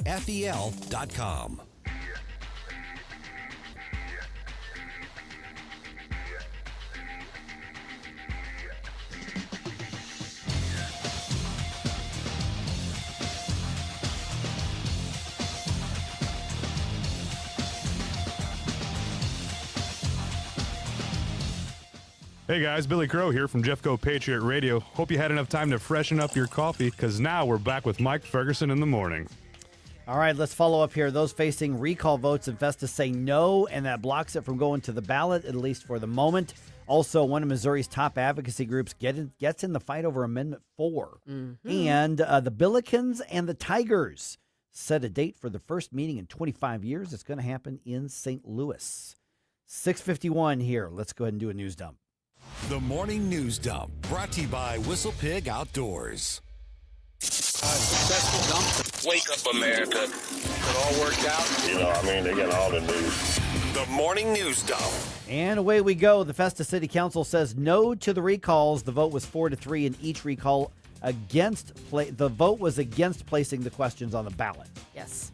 Okay, so the reasoning given was that the recall petitions lacked legal grounds based on state law, which requires that recall efforts be based on unlawful actions or incompetence. The recall petitions were started by residents opposed to a data center project in the city limits. So I want to go into more depth on this. I think we can do this around 7:20. Okay. I think we can do this. Also, the Missouri Farm Bureau announces that it's going to campaign for Amendment 4. That measure will, if passed by voters, change the process to amend the state's constitution. The Farm Bureau cited policies that attack agriculture being implemented in other states through referendum processes as a reason to increase the threshold to amend the state constitution here.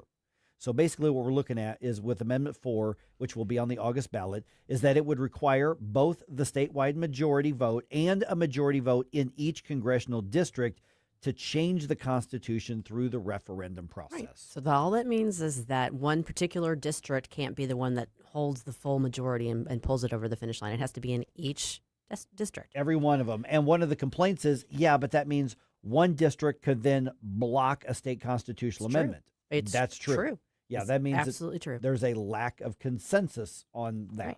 But, if it's a good measure, then you're going to get the support behind it. That's the thinking. Okay, President Trump makes it official. He's formally nominated acting Attorney General Todd Blanche to become the next AG. Blanche was previously confirmed by the U.S. Senate to be Deputy Attorney General at the beginning of this presidential term, but he's going to have to be confirmed for this role as well. No date yet set for the confirmation hearings, much less a vote at this point, but I suspect it'll happen sooner rather than later. Just count on them being spicy. Oh, it's going to be very spicy, and even a couple Republicans are saying, yeah, this may not be as easy as the last one because you got some other things that have happened between then and now. Some other Republicans that are lame ducks and PO'd. Yes, that's 100% what's going on.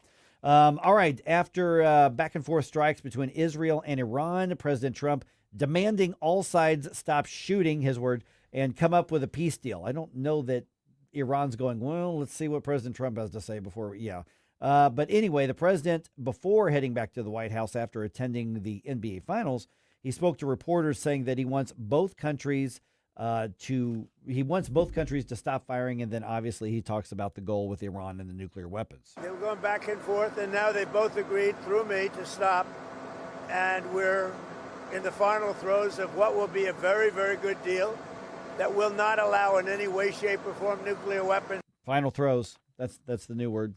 We've been in the final throes. It's all like right here. It's going to happen any second now for months. We'll see. I mean, at some point maybe he's going to be right, about that. But again, we're dominating everything. We're calling all the shots. Well, I mean, statistically speaking, if you just keep saying it long enough, it's eventually you're going to be right. I mean, and you get to say, I told you so. Mm-hmm. Yeah. All right. Delta Airlines stays woke, even as many other corporations are backing off activism at this time of the year. You can guess which time I'm talking about. Michael Harrington has the story. Polls indicate that the LGBT agenda is not so popular anymore, and most corporations are heeding the signals, reducing their support for the most radical parts of the gay offensive. But not Delta. On X, the account Libs of TikTok has published job postings from the airline that refer to birthing parents and non-birthing parents instead of mothers and fathers. Meanwhile, many corporations have eliminated or muted their Gay Pride Month celebrations. Michael Harrington reported. Sometimes the value of putting Michael's stories on are just the way that he writes things. And it's not that he's wrong. It's just, it's clear where he's coming from. He's playing it so straight. But it's funny because the gay offensive. The gay offensive. Sorry.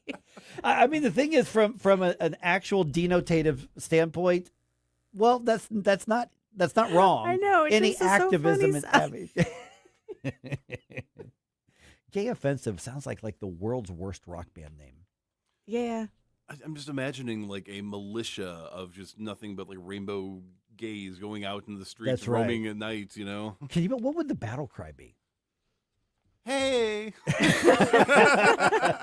there you are. We're gonna kick your butt. Better run. All right. All right. Hate to see you go, but love to watch you leave. No. Speaking of gay offensive. Yeah.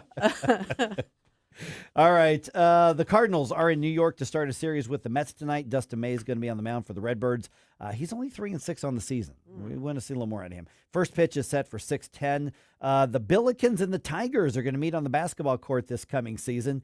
That will be the first time in 25 years that these two teams have played each other. That's so 25 years. hard to believe. Yeah. The 3-game series over the course of 3 years is going to tip off. It's going to happen November 6th, and they're going to do it at the Enterprise Center. So it's a neutral court, even though it's here in St. Louis. Locations of the games in 2027 and 2028 have not been announced yet. So I would suspect it may be a Chaffetz and Columbia thing, or maybe neutral ground somewhere else on this. St. Louis is basically home field for Right. Mizzou as well. Yeah, so. basically it is. So here's what's here. I think they're going to wait and see how the ticket sales go. Yeah. For this. So do we call this the Stel Ponticus versus Susie Moore game? Oh, don't Yeah. pit me against my friend Stell. I'm saying, but he played for SLU. I know. He's a SLU and I guy. played for Mizzou. That's and- right. Okay, I didn't. Yeah. I attended some games. He went to SLU, you went to Mizzou, did. and he's a big Billiken guy. You're obviously a big Tigers gal. Right. So we may have some I'm rivalry. going to come up happening. with a name for that rivalry. Yeah. I'm going to work on that. That's that. We have to do that. I think so.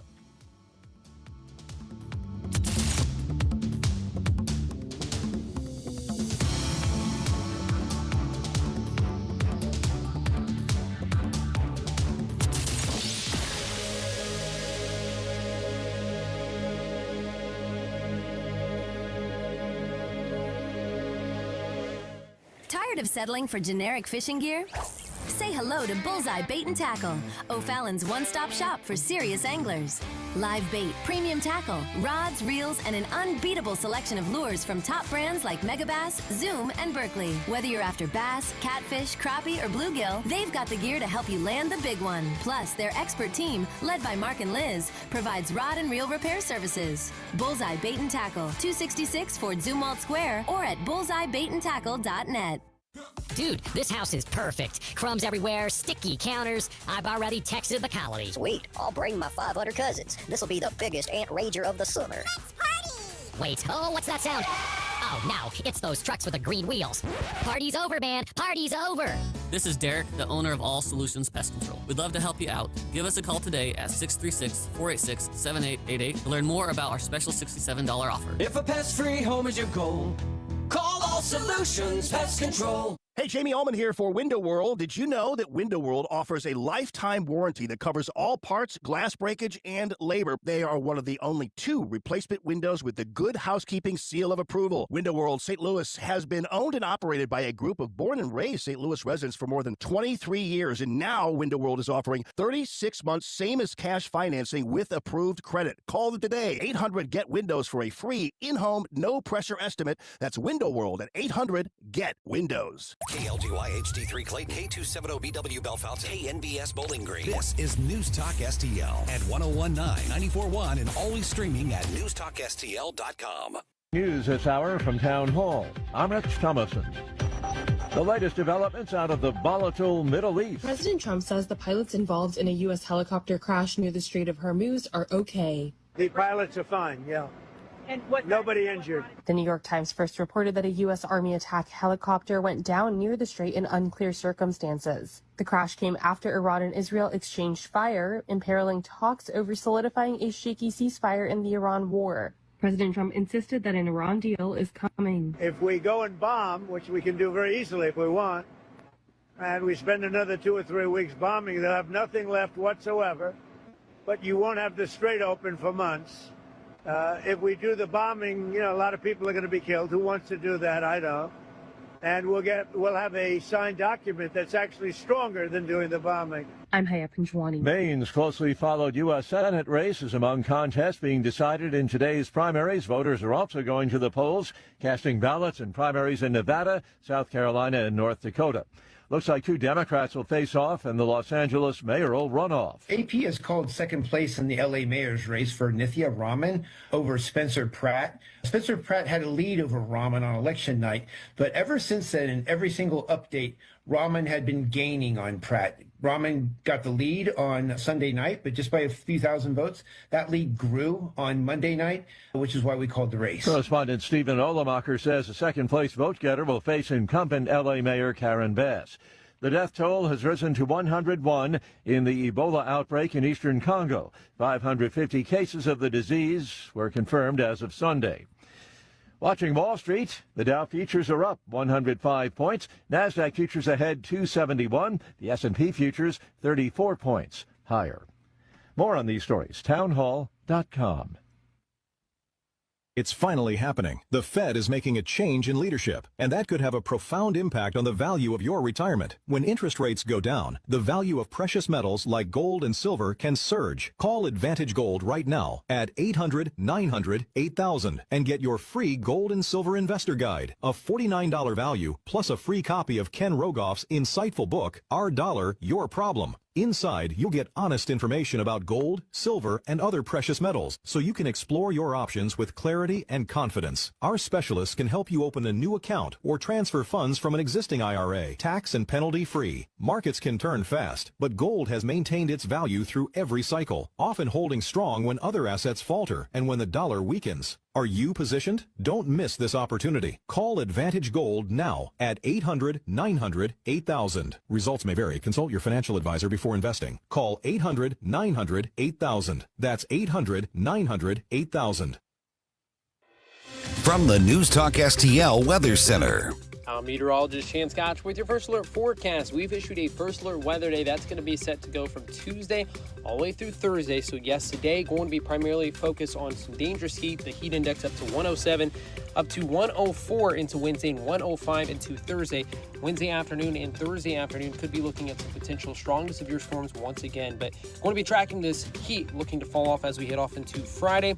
Still seeing some chances of some showers and storms this weekend. From the First Alert 4 Weather Center, I'm meteorologist Shan Scotch. This hour of News Talk STL brought to you by Window World of St. Louis. For replacement windows, doors, and siding, call 800-GET-WINDOWS. That's 800-GET-WINDOWS. Mike Ferguson here. Retirement should be a time you can relax. No more stress from work. But there's one thing you can't forget about when retiring. That's your money. Do you have enough saved to fund your income for life and keep up with inflation? How will you claim your Social Security benefits? And what about long-term care? The ClearPath Wealth Management Group at Stifel is here to help answer all of these questions. You can hear their latest views on the markets and investing during On the Money, hosted by Stifel financial advisors Bob Stockdale and Eric Robert, every Saturday morning at 9, right here on News Talk STL. They can help you get organized, guide you through critical retirement decisions, and create an investment portfolio designed around your needs. To schedule your free retirement plan consultation, go to clearpathinvesting.com. That's clearpathinvesting.com, or call 636-695-2650, 636-695-2650. Stifel Nicholas and Company Incorporated, member SIPC and NYSE. Mike Ferguson. I don't know how to put this, but I'm kind of a big deal. Susie Moore. They look very aggressive. I think they want to beat me up. Get up, St. Louis. So it's time to get out of bed. Pour yourself the greatest cup of Kofifi the world has ever seen. Rise up with one voice, drain the swamp, and take back our country. Today's the day we're going to do it, and it's time to do it right now, believe me. Mike Ferguson in the morning on News Talk STL. All right, this is one of those Deep in the Woods programs that the federal government has that we're about to learn about. Mm-hmm. Okay, and the complaint is that it's allowing foreign workers to replace American ones, which you can do. There's a right way and a wrong way to allow some of those things. There are even times where there are businesses who go, but. This isn't any of that. This is a program through Department of Homeland Security that I had never heard of until 36 hours ago. Mm-hmm. So we're going to talk about that. Also, the Supreme Court still has some remaining cases and a couple big ones here as well. Our friend Mike O'Neill from Landmark Legal Foundation joins us right now. By the way, I just want to point out that here in a couple minutes, we're getting so many people commenting on what's happening with Festus and this recall vote. And we haven't even talked at all today about whether the data center thing is good or bad. This is all about the process of holding government accountable. And then, as you put a little bit later, but we also need to safeguard against, mob rule as well. I'm not saying that's what's happening in Festus, but that's the bigger picture. So 720, let's dig into that just a little bit more. All right, Mike O'Neill joins us once again. Okay, so Mike, when I read your article on this, your op-ed on this, I had never, ever heard of the optical practical training program. And I'm like, well, that sounds really wonky and in the weeds. Nobody's going to care about that. Then I'm reading, I'm like, oh, wait a minute. I think people might care about this. It has to do with the Department of Homeland Security. What is that program before we get into the mechanics of why you think it should be discontinued? Right. Optional practical training is a program. It's a jobs program for for foreign students who are here under their F1 visas. So you come here as a student from wherever, England, Brazil, France, whatever. You're enrolled in a university. You're admitted in the United States. You're here present under an F1 student visa. OPT was originally designed to allow those students to obtain practical job training while enrolled as students. So you might do an externship or something like that. You enroll in the OPT program to allow this.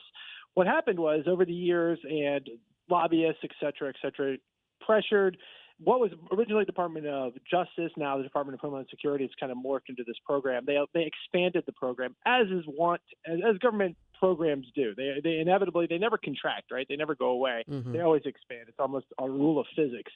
And expanded into a new component called post-completion OPT, which allows students who are here on their F1 visas, foreign students who completed their studies, graduated from college, university, obtained their graduate degree, go out and work in the workplace for up to 3 years.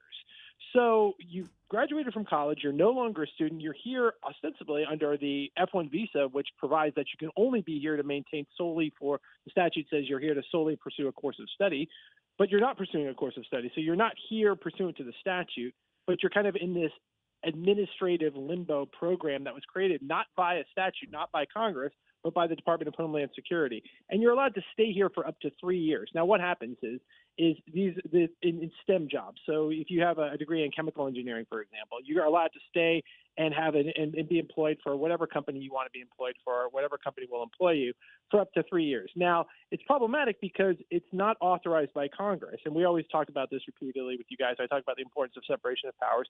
Congress is the body that has the constitutional and the statutory authority to set the conditions by which individuals can come from other countries and retain employment here. Think about the H-1B visa program that everybody talks about, which is a lot of frauds being exposed on it, but that's another conversation. But H-1B visa program is the program for foreign workers to come into the United States. Those are for specialized workers. This is kind of an alternative that the DHS has created to allow these students to remain in the country. And again, the problem is, number one, it's not statutorily authorized because they're not students anymore. And number two, these individuals, these are recent college graduates, so they're competing with our American college graduates for increasingly scarce jobs. We know AI is taking a lot of these tech jobs already. Some of the top highest unemployments for recent college graduates are in these kind of tech jobs, computer science, computer engineering. So there's scarce jobs to begin with AI and just the natural inclination of this. And so they're forced to compete with American workers are forced to compete with these companies who are recruiting STEM work or OPT workers. Now, one other problem with it is, or not one other kind of seductive lure for the companies is they don't have, in a lot of these instances for these post-completion OPT employees, they don't have to pay employment taxes. So you're operating, if you're a tech company, for example, you're Google, who are you going to hire? You're going to hire the cheaper worker who's also beholden to you because their employment is contingent on their presence in the United States. They have to be employed by you, so you have considerable leverage, or the American worker who you might be bound to. So, of course, tech companies love this, but it's not good for American workers. It's not statutorily authorized. The Department of Homeland Security should rescind it. One last thing, you guys, which is important in this, and this just came out about a week ago, is that there's a lot of fraud in the program. Todd Lyons, who's director of ICE, had a press conference where exposed about 10,000 incidences that they'd identified of fraudulent jobs, of fake credentials, fraud. So not only on top of all the other things I've been saying about this, why it's a bad program and the DHS should cancel it, it also happens to be rampant with fraud, which is another reason why you should get rid of this. And I think it's pretty clear. Department of Homeland Security doesn't have to do a lot. They could cancel it. They have to go through the Administrative Procedure Act to do it. They don't have to go through Congress. It doesn't take anything like that. DHS has the authority to implement this ostensibly, then they have the authority to revoke it. Well, Mikey led right into my question. Sure, okay, they implemented the program. They should have the authority to rescind it, assuming they go through the process correctly. But the second that they do, the lawsuits will be filed. That's what we're seeing throughout the past year and a half of the Trump administration. No agency, nobody in the administration can blink without there being a lawsuit filed over it. So what is the We can just hire them to build UFC cages. There we go. Okay, never mind. What is the devil's advocate point of, you can create this program, but you can't take it away? Yeah, that's an interesting point. So there's kind of two arguments with this. It has been challenged in courts, and the courts have ruled that the Department of Homeland Security has the authority, the D.C. Circuit, and this was pre-Loper, so this was pre-major questions doctrine. And you get a little lawyerly here, so there was some deference to the agency's authority there. So there is a very strong case, and we lay this out in a petition for rescission where we lay out all the legalities of it. There's a very strong case to say that the statute doesn't support this program. Again, F-1 visas are for students. These individuals are no longer students. So, but a court has ruled contrary to that. Ruled it before Loper, so it was kind of deferring to the agency with that. That being said, if a court concluded that the DHS has this broad authority, this is really kind of technical lawyering here, but I'm getting into it a little bit. The argument could be a couple things. The argument could be there's no statutory authority for it, and if there is statutory authority for it, then the DHS has this broad authority. Well, then if they have broad authority to implement this, the contra to that is they also had the broad authority to revoke the program. Now, what would playing devil's advocate, what would individuals say? What would lobbying groups or tech groups want to say that if they want to preserve this, if DHS actually goes down this road? They would probably attack it from an administrative perspective and say, you're not following the mandates of the Administrative Procedure Act. It's unreasonable. You're not following all of the requirements of it. So they will say that. They'll also probably say that this is necessary. They'll make an argument that it's necessary, that it would have a gross impact. It would adversely impact these companies. A lot of powerful companies have arrayed in support of this because, again, it's a very pro-tech company because think of the pecuniary advantages they have in employing these individuals. And it's not a small program, by the way. I mean, we're talking like almost 100,000 individuals who are employed in this, and they don't have to pay taxes. So we're talking billions of dollars in effects, a loss of the American taxpayer. So I think they'd argue that, hey, this is courts have upheld this. It's a valid program. They'd have to argue out of two sides of their mouths. If in doing that, they'd argue that DHS has the authority to operate it. Well, if they have the authority to operate it, this broad authority to operate it, then they also have the broad authority to rescind it. So you see what I'm saying? It's kind of a lawyerly kind of kabuki dance here, but I think there's some really important legal arguments, and I think DHS will be on a strong legal case if they did revoke the program. Okay, we're visiting with Mike O'Neill from the Landmark Legal Foundation, and I'm assuming your write-up on this is up on the website as well. I mean, I took it off the newsletter email, so landmarklegal.org, right? Right. Exactly. Yeah, that. And just got a minute or so left. Obviously, we don't know when the Supreme Court's going to hand down the remaining decisions that they've got for this term. When they do, you can know because Susie will be glued to her computer screen when they get the announcement that the hand-downs are going to happen. But give me just the last minute or so, maybe one of the big cases that really are kind of have your attention that you're waiting to see what the Supreme's going to rule. And then we're going to be able to cover them all. But what's like one of the big ones that we're still waiting on? Well, I would talk about the birthright citizenship case, but I think what's more appropriate now is the Watson versus RNC. This is the mail ballot receipt case. This is the case that decides whether states can accept mail ballots post-election day. I think this is a really important case. Look at what's happening in California when these mail ballots are permitted to trickle in days and even weeks after an election. It just opens the door for all kinds of malfeasance. So I think Watson versus RNC is a critical one. I wish that it had come down about a month ago, but it's coming. It's probably coming down in the next couple of weeks. Look for that decision. The court's going to say states cannot enact laws that permit the receipt of mail ballots after Election Day. All mail ballots have to be received by Election Day. That's if you have a law in the states that allows otherwise, it conflicts with federal law, and federal law takes precedent over state law in this context. So Watson versus RNC is the one to keep your eye on in the next week or so. All right, Mike, good to chat with you again. We've already tagged you on social media. Once again, let's give out the website for people can check out. I recommend people sign up for your newsletter, your alerts as well. That's what I get. Yeah, that's great. Thanks. Landmarklegal.org. Just check it out. You can see the petition, and you can see our press release on this, our executive summary. There's all kinds of good information talking about why DHS should rescind the post-completion OPT program. Awesome. Thanks, Mike. Thanks, y'all. Have a great day. You too. All right, we've got to talk about the situation in Festus. Did the city council and the mayor do the right thing by blocking the recalls from going on the ballot? We're going to dig into that more here at 7:20. Stop right now. I have had enough of this. Turn my eyes to your indifference. Stop it right now before you blow us all away. Mike Ferguson in the morning I like it, but they're going a little overboard with the dancing. on News Talk STL. This is your cousin car. Get up, get up. Columbo and Company. Tuesday is Election Day in Maine, and they're still counting votes in California. We'll discuss the latest. Plus, we'll be joined by Susie Moore and AI expert Mike McCleary. Live and local weekdays at 2 on News Talk STL. Hanson's Tree Service at hansonstree.com is your one-stop shop for expert insured tree care and more in the greater St. Louis region and at the Lake of the Ozarks. Visit hansonstree.com for 24/7 emergency tree care, grinding and land clearing, awesome organic mulch, green resource recycling, and more. Tim Jones here to tell you that whether you're dealing with old man winter at your home or business in the St. Louis region or preparing your lake home for spring, call Hanson's to help you out. No job too big or too small. Mention News Talk STL. Receive 10% off all tree care services. hansonstree.com, hansonstree.com. Hey, this is Chris Arps. If you enjoy a good cigar like I do, check out Dorset Cigar at 11396 Dorset Road in Maryland Heights. They'll help you find the perfect smoke, and they have a fantastic premium selection. Mention promo code NewsTalkSTL for 7% off. Visit DorsetCigar.com. Columbo here for my friends at Bluff City Outdoors in Alton. The knowledgeable staff at Bluff City has served the St. Louis outdoor community for decades, and they can take care of all your bow hunting needs, all your trapping needs, all your fishing needs, and more. Plus, while you're there, you can schedule a trip with a local fishing guide and shoot in their archery range.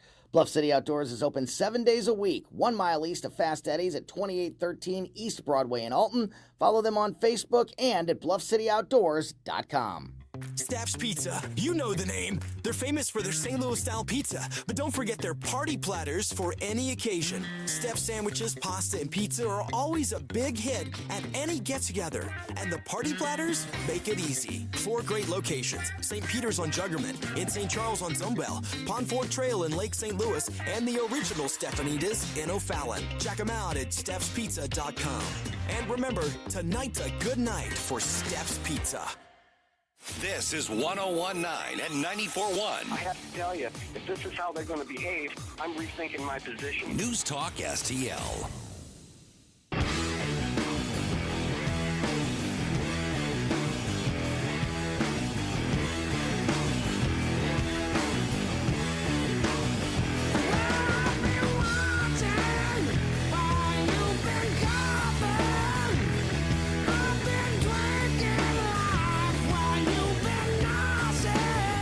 I love that you're starting your day off right with Mike Ferguson in the morning. It's your boy Joe Pags. Talk to you tonight. But now let's get back to Mike. It's been really interesting how this kind of discussion with what's happening in Festus has ballooned into so much of a bigger picture. Yeah. We have not actually had a single word this morning as to whether data centers are good or bad. No. Not this morning. I can fix that. Yeah, but I mean, that's where the whole thing started. Yeah, that's what it's about. Yeah. At the underlying, right? But it's also about government, right? This is a much bigger picture. And you used a term a little bit earlier that nobody likes to hear, but I think needs to be incorporated into this. And mob rule is the colloquial that I think a lot of people miss in the discussion. So 314-912-1019 or shoot us a note on, the social media chat stuff. Here's where I want to go. So obviously, you've got the who's right and who's wrong in Festus. The people activist group, they come up with the petitions. They get the petitions cleared. They go get the signatures. The signatures are verified. The county clerk says, you have valid signatures, enough of them per state law to refer this over. I thought the county clerk, being the chief elections person in the county, just put it on the ballot. No, turns out a city election, the city council has to decide to put it onto the ballot or not. There's another step to the process. I didn't know that. Neither did I. I when I was in office, we never had that. It never happened. Now, I wasn't in office all that long, but we never dealt with that when I was in office. And the city council says, we're not going to put this on the ballot. Now, did they say, I don't want to face the voters? Well, maybe there was some of that. I don't know. They didn't say that. But what they did is they said, we've got 2 different attorneys. One, the one that was hired to represent the mayor and the city council. So he's obviously going to fight for his clients. That's Chuck Hatfield. And then the city's attorney says, I agree with him. And I thought it was actually very smart for the city council members to say, we're going to make it public what his advice is to us. Behind closed doors advice, we're going to make that public. And his argument was, I think that the attorney hired by the mayor and the city council members privately is right. And that this petition, the way it's written, does not follow state law. The purpose of your recall or the reasoning for your recall is not one of the three reasons state law allows a recall. Therefore, you're opening up the city to a tremendous amount of litigation, not even just whether or not the question should be on the ballot, but let's say the recalls were successful, then you got the challenge as to whether the recalls were valid in the first place, and then you're possibly looking at an election being overturned. And so then you get the question, well, wait a minute, but aren't the people speaking?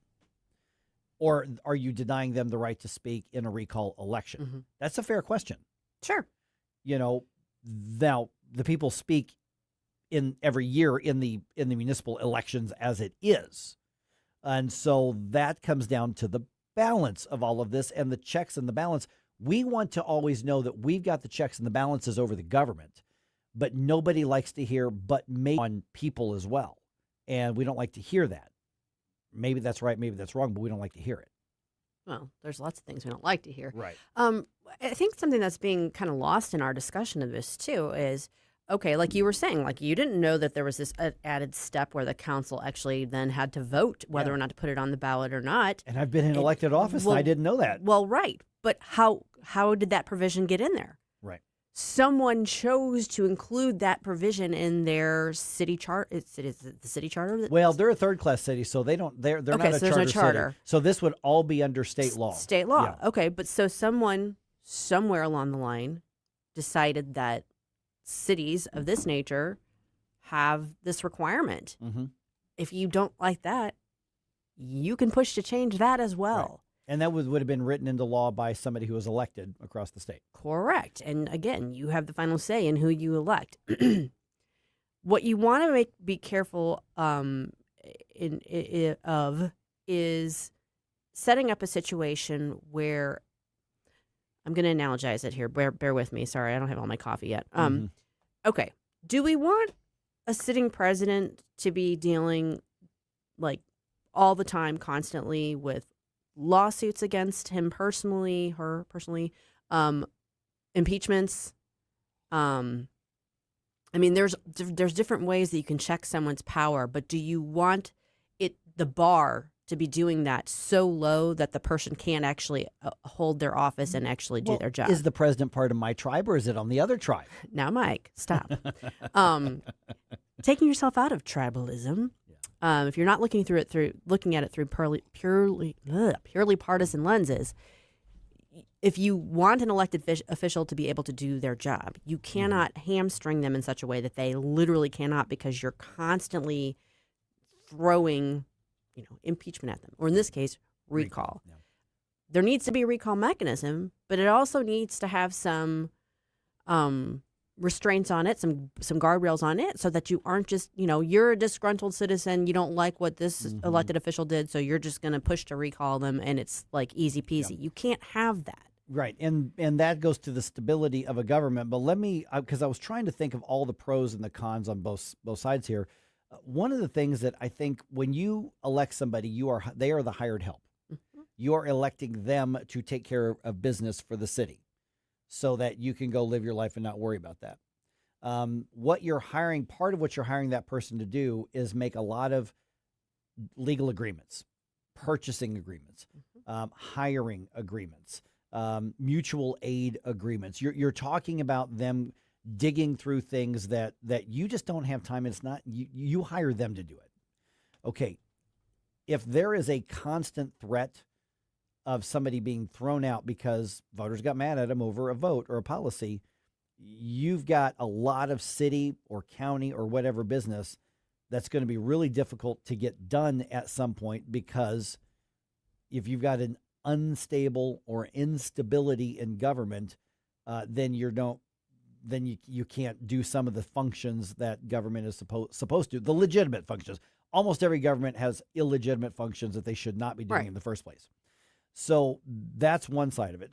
But I agree there should be a recall, but it should be narrowly tailored, especially at the municipal level when you're hiring volunteers for 2 years.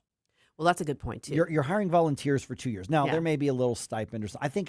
I think when I was in office, I think it was like $100 every other week or something like that. It was, but you, for the most part, you're looking at This volunteers. is not their full-time job. Oh, they may not get paid at all in many Right. cities. But that doesn't change when you put yourself on the ballot and you get elected, you're taking on a responsibility. Yes. But the law itself says if you're not embezzling or committing crimes, if you're not showing evidence of incompetence, meaning a Biden-esque, you don't know what room you're in and the Easter Bunny tells you where to go, or you have failed to enact your duties. For instance, you don't show up to meetings and you don't vote for weeks or months on end. Right. Things like that. Then, yeah, you can be recalled. What the law, as is being argued in Festus, and we may get some clarification from the courts on this, is they're saying, I don't like how you voted. I don't like that deal you made. That's not, under Missouri law, a reason for a recall. That's what elections are for, is basically the way the law is set up. Right. Now, is that good? Is that bad? I mean, at some point, does somebody vote so poorly that they're like, okay, we just want to get rid of this guy or this gal, whoever the case is. But then it gets to, well, wait a minute. They were elected. Throw them out next time. Now, I suspect there's going to be a massive campaign against Mayor Richards and the three council members. Absolutely. If there's no recall vote, there's going to be an organized, funded campaign to throw them out of office. Well, that's the way it's supposed to work. Yes. You've pissed off the voters, enough voters, so long you have to defend your position to be there. That's what the elections are for. That's why they're every 2 years. Same thing with Congress. Same thing with state representatives. Yeah. That's the point. So it is kind of fascinating that while the spark for all this comes from the data center debate, what it really is kind of like a deep dive into local municipal governance and separation of powers and, good civics. Yeah, precisely. I know we're getting a lot of comments on this on social media, Jerome. I know a lot of people are weighing in on it. The conversation is not about this. Oh, it's not? No, the conversation is about coffee and Flashback Friday's theme. It's gone off the rails. Yes, well, the chat box may be active, but they tend to have a mind of their own, and I cannot always herd all the cats. So I'm gonna vote to recall them. Recall. Just kidding, guys. Love I you. have a clipboard and I know how to use it. Love you guys. But no, here's the thing though, because people being involved and passionate about their local government community, that's a good thing. Yes. So you don't want to. You don't want to encourage. You don't want to discourage being involved, but you also want to make sure things are done right. I've got mixed feelings on it all the way, and this is before we even get into whether a data center is a good or bad thing. Right. This is a There's more civics to it than just lesson unfolding right in front of us, and it's happening in Festus right now.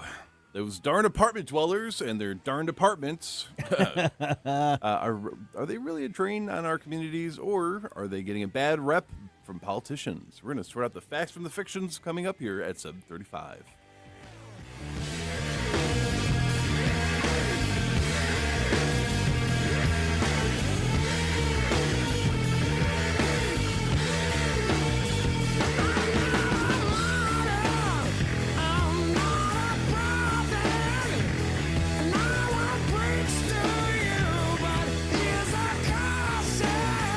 Ferguson in the morning. This is like giving you a bowl of doggy doo, put a cherry on top, and call it a chocolate sundae. On NewsTalk STL.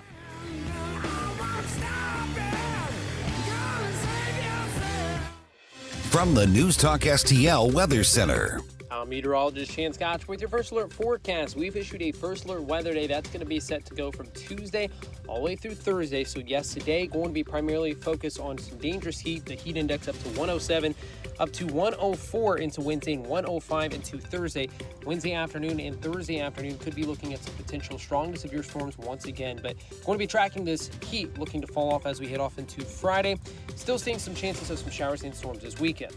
With the First Alert 4 Weather Center, I'm meteorologist Chance Gotch. Jamie Allman here, tossing and turning over retirement worries. You're not alone. 3 out of 4 Americans share your concern about having enough saved. But here's the thing. A comfortable retirement isn't out of reach, even if you're planning for 30 or 40 years ahead. Every day, Jeff Portman from the Gemini Wealth Group helps people avoid the critical mistakes that can derail their retirement. Build your path to financial confidence. Visit GeminiWealthGroup.com or call Jeff directly at 314-888-0123. Securities and advisory services offered through LPL Financial, a registered investment advisor. Member FINRA SIPC. Larry Connor's Commentary, brought to you by Vincent's Jewelers, offering a wide selection of jewelry, including lab-grown diamonds, affordable earrings, bracelets, necklaces, and rings, up to 75% off their natural counterparts. Visit Vincent'sJewelers.com. This is Larry Connor's Commentary on News Talk STL. There was a time when comic books were for kids. Harmless entertainment, funny characters such as Tom and Jerry, Popeye, the Roadrunner, superheroes, Batman, Superman. Comic books were treasured, shared by kids. All harmless entertainment. And now they are tools of the woke. Propaganda messages buried in brightly colored pages. Marvel has a She-Hulk. The Hulk got transgender surgery. DC Comics now has a Wonder Woman for Pride Month, a transgender.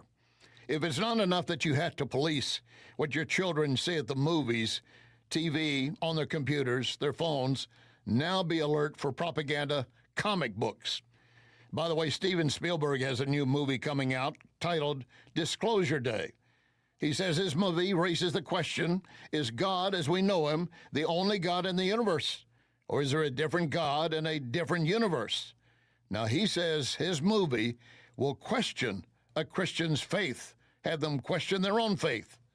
I don't care how great the movie might be. Spielberg's movie will not affect my faith. Get more Larry Connors on Larry Connors USA. Tonight at 6 on News Talk STL. When insurance companies know you're represented by Under Law, they know Under is not going to let you be pushed around. Their reputation is built on years of courtroom battles. If you suffer an injury or damage to your property, serve the insurance company notice. You have Under Law on your side. A St. Louis firm you can trust to protect you at every term. Don't settle for less. You want to win? Believe me, Under wins. Under, O-N-D-E-R, underlaw.com. Today, scammers use AI, fake voices, and realistic messages to make fraud look real. If you're pressured to act fast or promise guaranteed returns, don't fall for the call. I'm Denny Hoskins, Missouri Secretary of State. Our office regulates investing and works to protect investors. Call the Missouri Securities Hotline at 800-721-7996 or visit MissouriProtectsInvestors.com.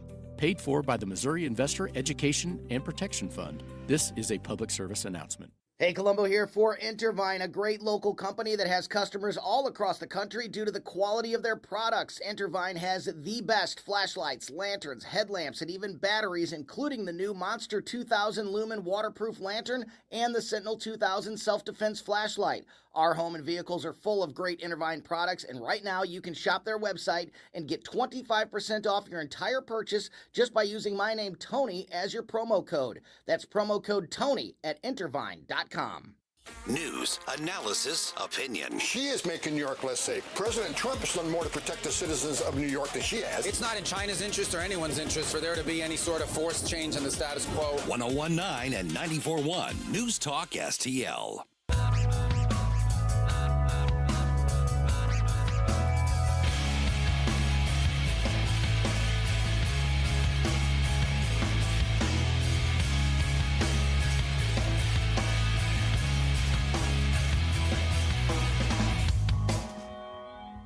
The Mike Ferguson Show is one of my favorite programs. In addition to Larry Connor's USA, catch my program at 6. Now, back to Mike. Okay, so it's not really a war on apartments, but a lot of candidates and elected officials around here say they want to stop more apartments from coming into town, and they got some bad things to say about how many apartments are already here. And it's not just St. Charles County. That was kind of highlighted in the debate that Lindenwood Hammond Institute for Free Enterprise and Lindenwood University put on last week, and we were, of course, a big part of that as well. And you can see those clips. I'm seeing those clips kind of going viral all over the place here in the area. A lot of those darn apartments. And then Susie says, I have a question. By the way, I'm a St. Charles County apartment dweller. And voter. And you've been so for a long time. Yeah. And we're now joined by David Stokes from the Show Me Institute. He knows a thing or two about the municipal stuff and policy. And so the idea that I don't want an apartment complex next to my subdivision, okay, that's nothing new, David, although I've seen some really nice apartments near some nice subdivisions. It's all about how you do it. But what do you make? Let me start with the basic foundational question, David. What do you make of this sort of sudden focus, hyper-focus on apartments, and we have to stop them, and we just assume that all apartments are bad, and that's just kind of the narrative in this election year? I find it strange, and it's certainly as you led with, yes, this issue's always been out there with zoning and growth and suburbanization. It's been out there, but perhaps in response to the very high cost of housing in the United States, and to a lesser extent in St. Louis, because our housing is affordable here, and that's a good thing. But perhaps in that response to that, we want more housing options for people. That's a good thing, and that those housing options include apartments for people. And perhaps because we're getting more apartment proposals in fast-growing areas like St. Charles, you're getting more opposition to it, and it seems very strange. There's nothing wrong with apartments. It's inappropriate, I think, to use the power of government to go out of your way to prevent them with moratoriums or bans or anything like that, whether that's happening or in St. Charles County or cities in St. Charles or Ladue or wherever.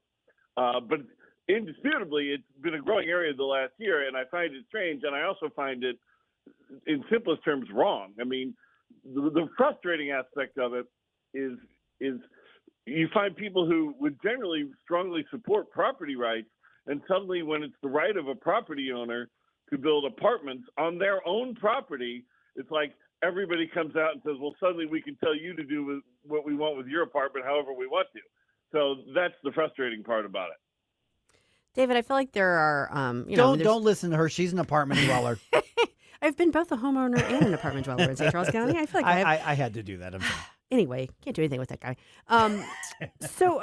There are strong arguments about this strain that if you're overbuilding, obviously that puts on the infrastructure.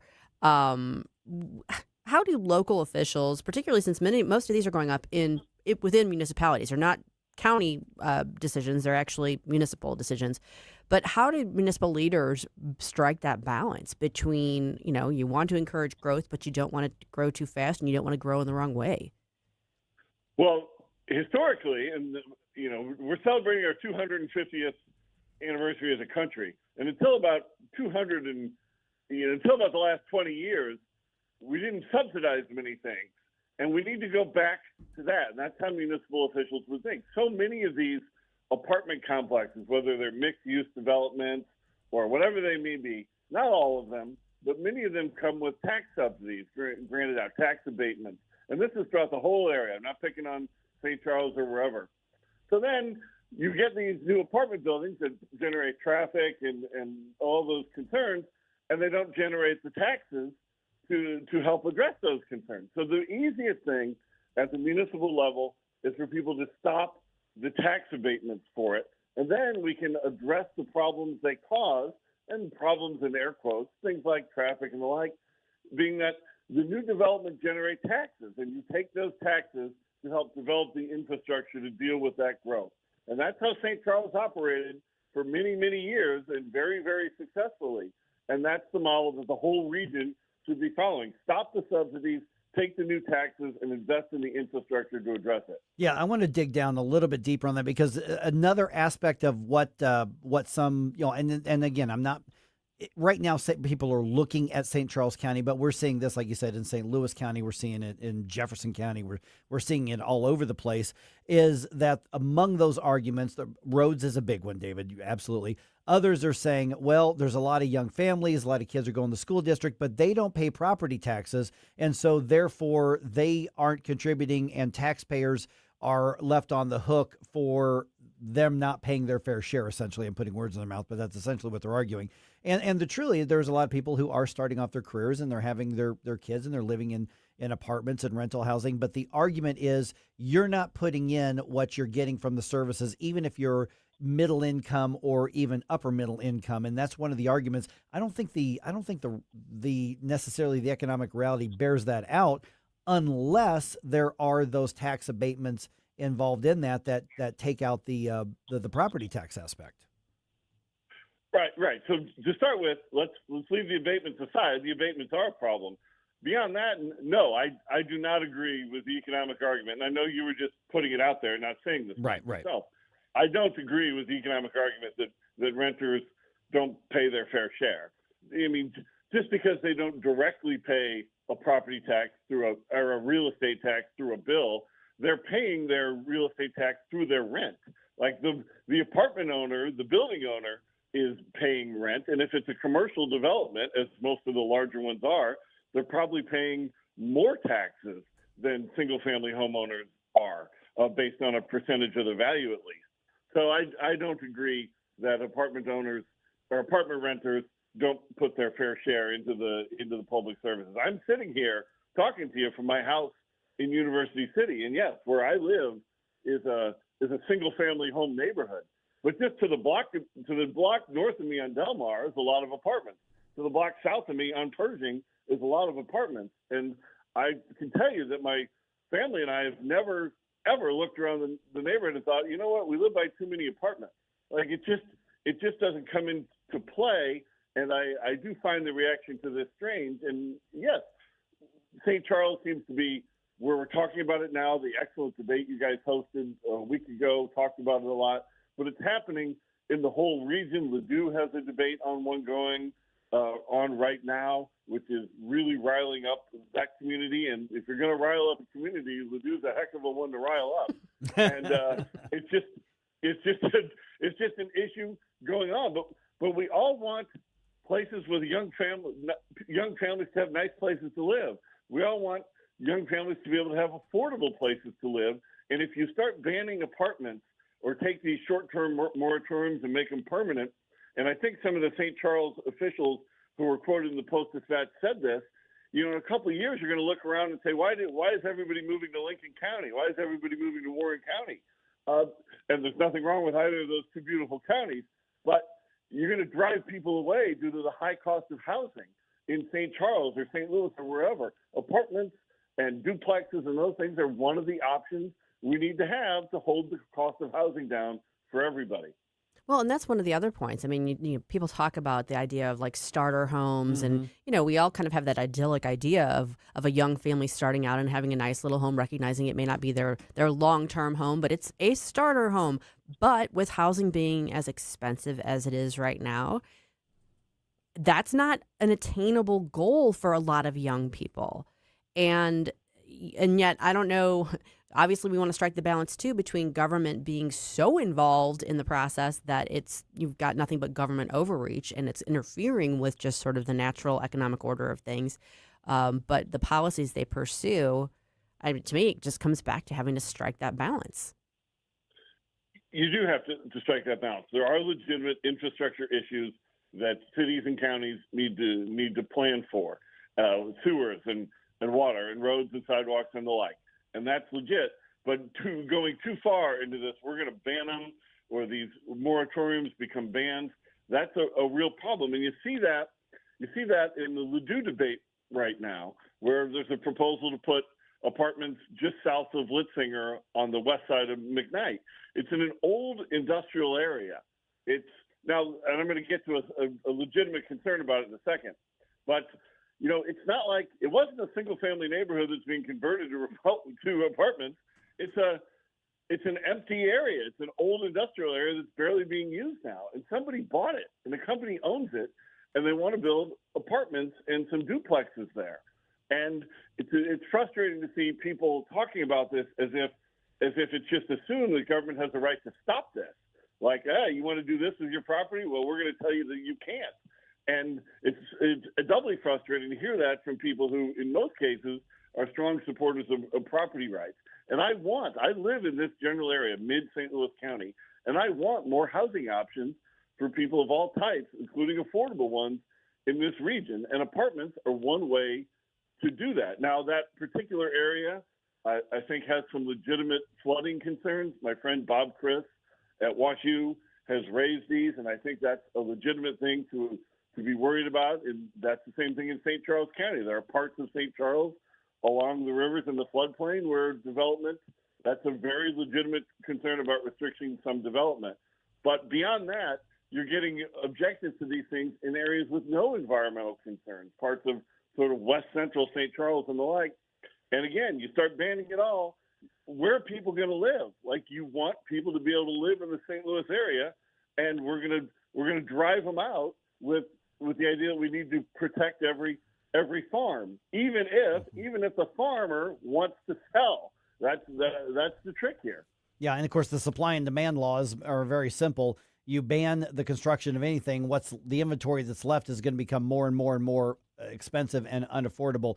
David, I'm a little over time, but I want to ask you one more question about this, and that is the argument that my property values. Well, it does affect me. It does affect my property and my investment as well, because if you put this apartment here, then it could affect my property values there. Now, property values, when I was in elected office, I heard that as an argument for everything, and occasionally it's correct.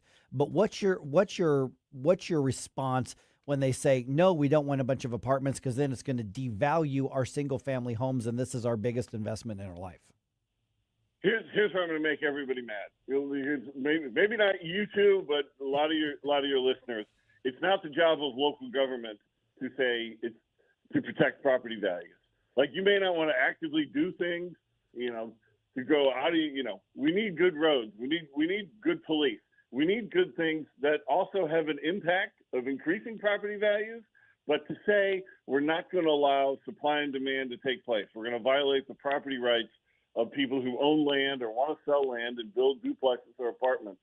To say we're going to stop things in order to preserve some theoretical property value, I think that's, in many cases, an inappropriate use of local government. And yes, we always talk about special interests in government, and special interests, so much of government at every level is special interests fighting for their goodies, their special handouts. And homeowners, and I am a homeowner, are at the local level are probably the largest special interest group. And I think a lot of times that gets abused, and local government starts doing things that's inappropriate action. They should not violate somebody's property rights to preserve somebody else's property value. Okay, so David, if people want you to make them angrier on a regular basis, where can they go to find your work? Maybe online. They can go. This happens plenty. Trust me, I get nasty emails all the time. It's delightful. David.Stokes@showmeinstitute.org is my email, at David C. Stokes on Twitter, and lots of information about zoning and planning and all these issues. And I'm not a lover of zoning, but I'm a real hater of planning. And a lot of it at showmeinstitute.org. Thanks, David. Always great talking with both of you. Thanks. Thanks, David. All right, we've got another event I want to let you know about. Jamie Allman Live coming up Friday, June 19th. You can join him for lunch at Shorty's Diner just east of Westport Plaza from noon to 2. Watch Common Sense Radio live and take in the great atmosphere and food at Shorty's Diner. They're located in Lackland Road in the Westport area. As Shorty says, it's not fancy, it's not fat-free, it's just the way it used to be. The Jamie Allman 3 Martini Lunch will be live Friday, June 19th from noon till 2. Plan on grabbing some friends and joining us.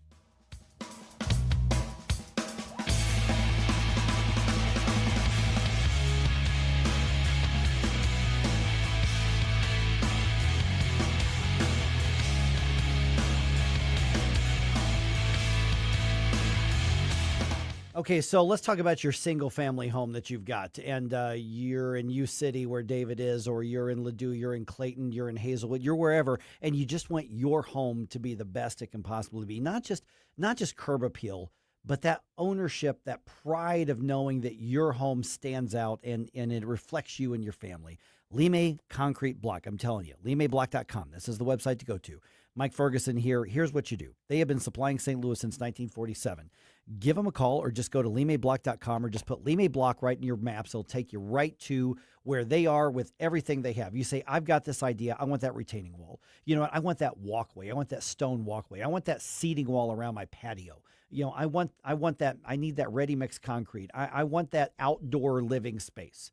You come in with the idea, and they're going to say, here's what you're going to need. They're going to supply you. They're even going to give you ideas on what you can do with it, and then you can go make it happen at your home. Walk around some of these beautiful neighborhoods. It can be Ladue. It can be Clayton. It can be Chesterfield. It can be anywhere, and I'm telling you, a lot of those retaining walls, a lot of those decorative walls, a lot of those garden walls, a lot of those walkways, those gates, a lot of those were built from supplies from Lime Concrete Block Company. They can do the same for your home. They can set you up to set your home apart. LimeBlock.com, I'm telling you, just put Lime Block in your maps. It'll take you right there, and you can see everything they've got to offer. You bring the ideas. They'll give you the supply. You make it happen for your own home. This is Kirk Barr, St. Charles County Director of Elections, inviting you to our Sundays on Sunday, family-friendly open house. Stop by for a behind-the-scene look at how your elections are run. Kids can vote at a mock polling place using a real ballot. You can meet candidates appearing on the August primary ballot, and everyone can enjoy free ice cream. The County Pet Adoption Center will also be on site with dogs looking for new homes. Join us Sunday, June 14th from 2 to 5 p.m. Details at sccmo.org/elections. Hey, when pests invade your home, you need someone you can trust. It's Jamie Allman here, and at Buckingham Pest Control, they're not just your exterminators. They're your neighbors and friends. A locally owned family business and St. Louis Magazine A-List award winner, providing affordable, quality pest control. Plus, they offer energy-efficient TAP attic insulation, the only insulation that controls pests. BuckinghamPestControl.com. That's BuckinghamPestControl.com. I'm not the one so far away when I feel the snake bite enter my veins. Never did I wanna be here again, and I don't remember why I came. Hey, this is Vince Colonnese. I'll talk to you tonight at 8, but now back to the Mike Ferguson in the Morning Show on News Talk STL. Maybe we need to start one of those sort of behind the scenes or after the show podcast or something, guys. You think? Yeah, because, for instance, the whole thing that conversation with David Stokes, which, by the way, is going to be up on the podcast here in a little bit, it opens up so many different avenues of following up with what things like Steve Ellman and Jason Law and Bill Leigel said the other day regarding the starter homes, because there's a reality of what the starter homes are and what would meet a need versus what's the dirty little secret as to why municipal governments don't actually want them. Mm-hmm. They say they want them because that appeals to young voters, but do they actually want them? No. They want big, giant McMansions, and they want, $1 million homes. They don't want starter homes. Right. They say they do, but they don't. Now, I'm not saying, maybe Steve says, no, we really should. I think he was passionate about people wanting to be able to afford housing, and I think Bill and Jason are the same way. But overall, local governments would rather build $1 million home than 5 $200,000 homes. Right. For a lot of reasons. For a lot of reasons. Yeah, just saying. All right, we got just a couple of minutes here. Let's go over a few things, including what's happening in Festus. Let's go ahead and squeeze another news dump here. The Morning News Dump, brought to you by Mario's Donut Restaurant. The Morning News Dump. Are you joking? Is this a joke? Listen, folks, the Morning News Dump. Took my mom to Mario's the other day. Mm-hmm. So good. Yeah. So much fun, too. All right, the Festus City Council says no to the recalls. The vote was 4-3 in each recall against placing those questions on the ballot. The reason given was that the recall petitions lacked legal grounds based on state law, which requires that recall efforts be based on unlawful actions or incompetence. The recall petitions were started by residents opposed to a data center project in the city limits. Okay, a few other things going on here. President Trump makes it official. He's formally nominated Acting Attorney General Todd Blanche to become the next AG. Blanche was previously confirmed by the U.S. Senate to be Deputy Attorney General at the beginning of this presidential term, but he's going to have to be confirmed for this role specifically. And it's Acting Attorney General, not the autocorrect on the news that says Action Attorney General there. Thank you. Thank you, Outlook. Thank you, Word, that did the autocorrect. It's not Action Attorney General. Blame the robots. I'm just saying the robots got me on that one, and I almost read it on the air. Got a little sad news. I don't want to report sad news, but I have sad news. Yeah. The St. Louis Zoo announces the sad news. Mara, the 57-year-old Sumatran orangutan, died this week. Aww, she was my age. She was the second oldest of her species in North America. Wow. Yeah, Mara had been at the St. Louis Zoo since 1992. Oh, that is sad. Yeah, and if you've been at the zoo at any time in our lifetime, I guarantee you've seen Mara. We've all seen her. We've all seen her out there. So farewell, Mara. She was a great grandmother to orangutans that are in zoological parks around the country now. All right, Cardinals are in New York to start a series with the Mets tonight. That is a 6:10 first pitch. Billikens and Tigers going to meet on the basketball court this coming season for the first time in 25 years. Yeah, the 3-game series, so 2026, 2027, 2028. That's going to happen November 6th at the Enterprise Center to start. Locations of the 2027 and 2028 games have not been announced. So this game, Enterprise Center, not at Chaffetz. It's going to be considered a neutral court, and they'll probably sell the darn thing out. That's for sure. Yep.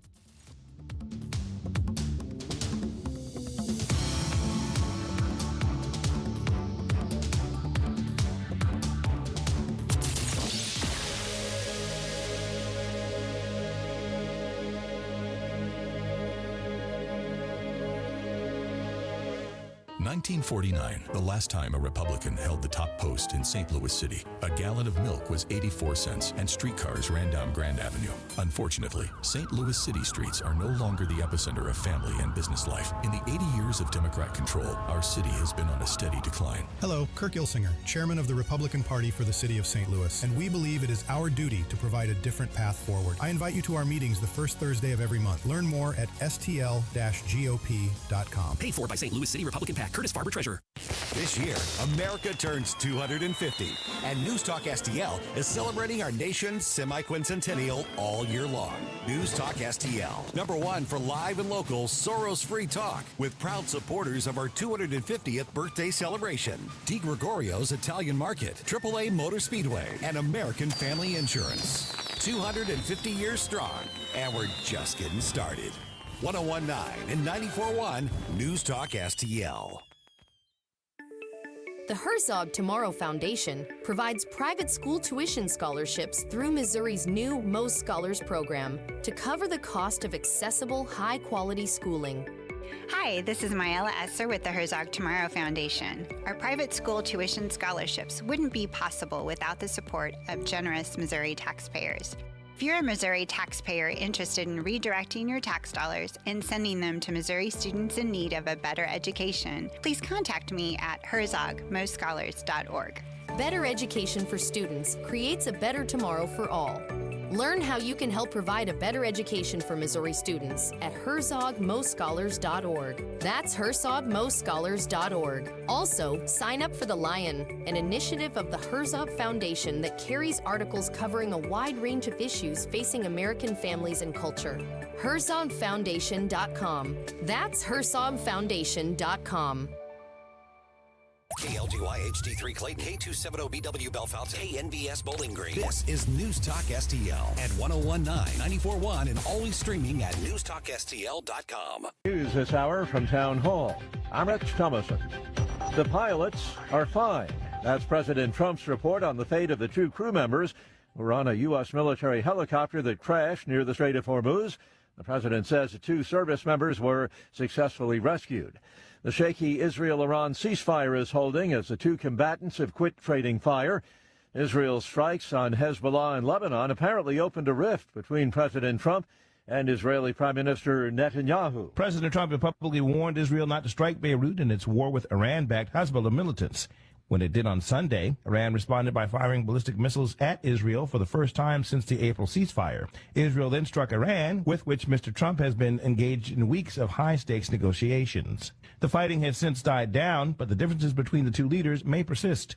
That's because President Trump wants to wind down an unpopular war and reopen the Strait of Hormuz to ease gas prices. Iran says a full ceasefire in Lebanon is key to any deal. Bernie Bennett, Washington. Why does it take California so long to certify election results, including the votes cast in the Los Angeles mayoral primary? California takes a long time to count votes, and that's because about 90% of the voters cast their votes by mail. And on election night, counties like Los Angeles will release their results of the mail ballots that they have processed so far, plus whatever votes were cast on election day.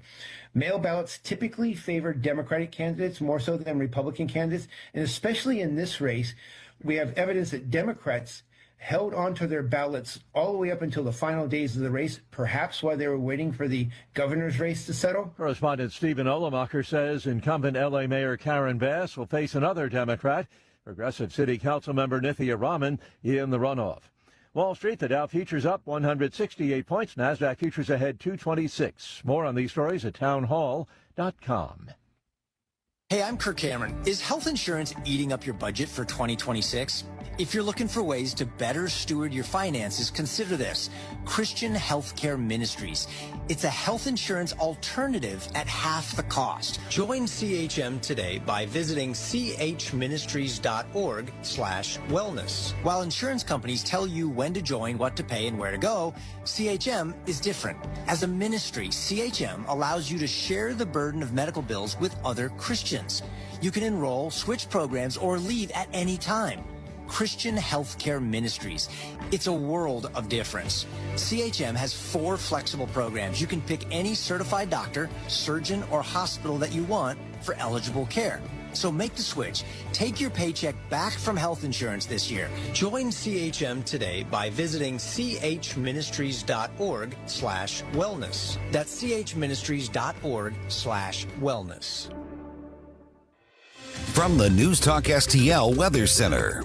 I'm meteorologist Shan Scotch with your first alert forecast. We've issued a first alert weather day. That's going to be set to go from Tuesday all the way through Thursday. So yes, today going to be primarily focused on some dangerous heat. The heat index up to 107, up to 104 into Wednesday, and 105 into Thursday. Wednesday afternoon and Thursday afternoon could be looking at some potential strong to severe storms once again. But going to be tracking this heat looking to fall off as we head off into Friday. Still seeing some chances of some showers and storms this weekend. For the First Alert 4 Weather Center, I'm meteorologist Shan Scotch. This hour of News Talk STL is brought to you by Stifel, serving investors for over 130 years. Contact your Stifel financial advisor at stifel.com. That's STIFEL.com. Dr. Michael Lewis, West Point grad, physician, and retired Army colonel, is considered the world's leading expert on the use of omega-3s in brain health. He's also the author of When Brains Collide. Dr. Lewis, a lot of people take fish oil supplements, but how do you know they're working if you're not testing? Elizabeth, I've come across the biggest breakthrough in my 30-plus years of medicine. What if you could test yourself at home to see if your fish oil supplements are actually working? And then have the right product, a combination of fish oil and olive oil, a perfect Mediterranean diet in a bottle delivered right to your doorstep. This is the answer to the American ultra-processed food diet. Email me at test@brainhealtheducation.org. That's test@brainhealtheducation.org. Email Dr. Lewis today at test@brainhealtheducation.org and take the first step toward a healthier brain. Your future self will thank you. That's test@brainhealtheducation.org. Mike Ferguson. Is there anything in your life that is not Trauma Olympics? Susie Moore. Get out of here and stop playing victim. Get up, St. Louis. There's no crying in baseball. Mike Ferguson in the morning on News Talk STL. All right, city leaders really don't want to give some St. Louis police officers raises. We're talking about those command center or command level officers. At least they don't want to give the raises that the State Board of Police Commissioners wants to implement. I'm not going to blanket statement saying they don't want to give them raises, but some in City Hall don't, that's for sure. We're now joined by Kirk Hilzinger, St. Louis City Republican Party. So we got so much ground to cover here, Kirk. Let's see what we can get to here. Let's burn those airwaves up. I effectively use the sound effect by waving the paper. That's how you know I'm serious. All right, now let's start with this. Start with this police raises thing. So the state board comes in and says, you want to be competitive, you need to keep your command staff getting paid a competitive wage, and that means some big raises. In some cases, like 20% or more. They've already given raises to street level, beat level officers. Civilian employees have gotten some raises as well. And Mayor Spencer, and some of the things that she said actually need to be considered here. That is saying we've got contracts, we've got ordinances, you give big raises here. It forces us to give big raises with the fire department, which I'm going to assume is a union thing. Yes. I'm going to guess. Yeah. Yeah. So she says, this isn't just about the city. This is about the rest of the city budget. Well, that's her job, is to watch over that sort of stuff. So you get that. But, Kirk, I'm going to argue that Kara Spencer didn't create the bill that's due right now. But this bill is because of defunding the police under previous administration and years of doing everything they can to underfund police. Well, guess what? Now you got to get caught up, and it's expensive. Yeah. What happens if you have a leak in your roof and you ignore it for years upon years, decades? You're not only replacing that leaky portion of the roof, but you're replacing everything below it that was destroyed. Right. And the defund the police Democrats basically tried their best to destroy the Metropolitan Police Department. And, you know, police officers may have a badge number, but they are not a number. In the private sector, if you want to attract more people, better qualified candidates, which we need, the best police that we could possibly get, you pay them to entice them to come from other districts, which is exactly what was happening to get rid of our police when the defund the police movement was wild in St. Louis. They were going to St. Charles. They were going to St. Louis County. They were going anywhere where they thought that they were supported. They were going to Jefferson County. They were going to Edwardsville. I mean, and to move into Illinois and pay all the taxes there, you know you weren't competitive at that point. Yeah. As well. So at any point they could vote on this. I suspect this week will come back up on their meeting, would be my guess. But at this point, the Board of Commissioners is going to do what they have to do. City Hall is going to say, you're forcing us to raise taxes. You're forcing us to cut services. But they were cutting services in the first place, and that's what got them into this position. So to me, instead of, this is what mainstream media is going to say, look, this Board of Police Commissioners comes in and look at all the expenses and look at all the mess they're creating. This is evidence that the Board of Police Commissioners had to happen. The law had to change to clean up the mess, and cleaning up the mess is just really expensive and messy right now. Yeah, I don't exactly think that before this that the streets were paved well or the trash was getting emptied. And now we've got an 18% increase in our water bill. The city wasn't spending the money before this came up. So I don't think that's a valid argument. Right. Yeah. So it's going to be a bumpy ride. I mean, it's just going to be a bumpy ride. The city of St. Louis is in a massive transition right now. You know, you've got the obviously the infrastructure needs like you just talked about. You've got the settlement. They got to spend this Rams money somehow. Then you got the argument like, well, at the moment, there are people who I have heard people argue just spend it all rebuilding people's homes in North City, which is fiscally one of the craziest things I've ever heard. There's one thing to say set some aside for assistance and neighborhood groups because this isn't tax money. This is a settlement money. But you've also got a 120, 150-year-old infrastructure program that's causing some of these sinkholes that are happening in key areas. Yeah. I mean, so there's massive, massive crossroads right now for the city, and the next 5 years will probably affect the next 50 in St. Louis. That's why we need to encourage businesses and residents to move into St. Louis City so that that tax revenue goes up. Right now, it seems like they've been discouraging people from moving here, visiting here, or opening up business in here because of the crime problems that we have. They got to get serious on the crime problems. I don't care how much money you throw at North St. Louis and the downtown to revitalize it.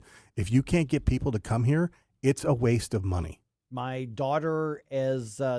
I had lunch with her yesterday. She's like, as soon as my lease is up, she lives downtown. She's like, we got to get out. And they're leaving. What's the number one reason? What's her reason? Because they don't feel safe. That's it. And they're not getting the dollar for dollar value that they want and need out of their home because of where they are. Yeah. Crime. She didn't actually say the words, Dad, you were right. But I'm just saying. It's hard for It's hard for a kid to admit the parents are right. Trust me, I do that every day. Okay, let's go to a few other things that are happening. You had a pretty eventful couple of meetings here with the St. Louis GOP. A lot of resolutions and things. One of these kind of mirrors what I think it was Arkansas, I think, did. June, obviously, you see pride stuff everywhere. You all passed a resolution recently that said we should declare it Nuclear Family Month. That was the state GOP, and the state GOP passed that. We didn't at the city level. It was brought up in our Saturday meeting, and it was because, nuclear families are the backbone of this country. I have no problem who you choose to be with or sleep with. I can't prevent that. I'm for limited government. I don't want government in your bedroom as long as you're all adults, all human beings, and everybody is of their own free will. I don't care. Same. But the only way this country grows is with nuclear families. Mm-hmm. As in, like, biologically. Biologically. That's the way that happens. So that's okay. So the state GOP did that. That wasn't Yes. even just local. That's interesting. I would not be surprised if at some point the Missouri legislature takes that up. I think that would, outside of the two bluest areas and the areas around campuses, that would probably be pretty popular around Missouri. I believe it will, and I think it does need to. Yeah. You're seeing a wane of the specialized treatment certain groups have been getting, and it's been making a lot of people angry. All right, I'm going to try to move through a lot of bullet points here. Amendment 5. Yes. Coming up here. You guys take a stand on that as well. Yes, we had Bishop in and Bishop Davidson, Bishop State Davidson. Representative Bishop Davidson. Yeah. Yes. He talked about it. He basically dispelled a lot of the myths that were going on. We're not going to get a 20% sales tax. We're not going to get a 15% sales tax. If we remained revenue neutral, it would see a 1% to 2% sales tax increase.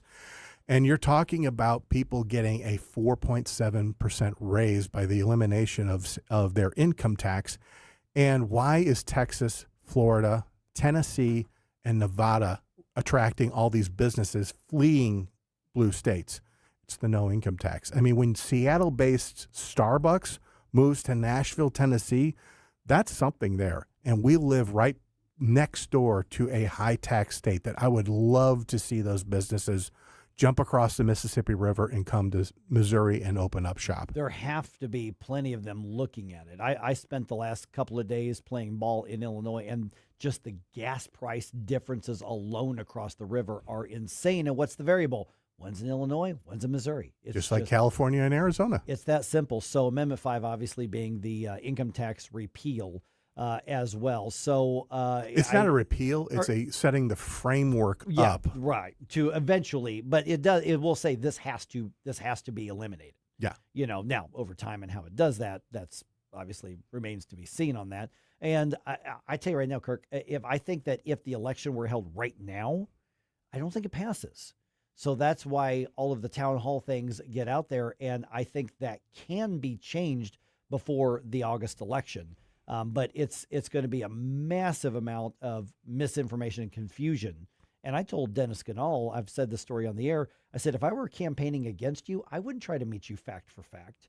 No. What I would try to do is create as much confusion and as much worry as possible.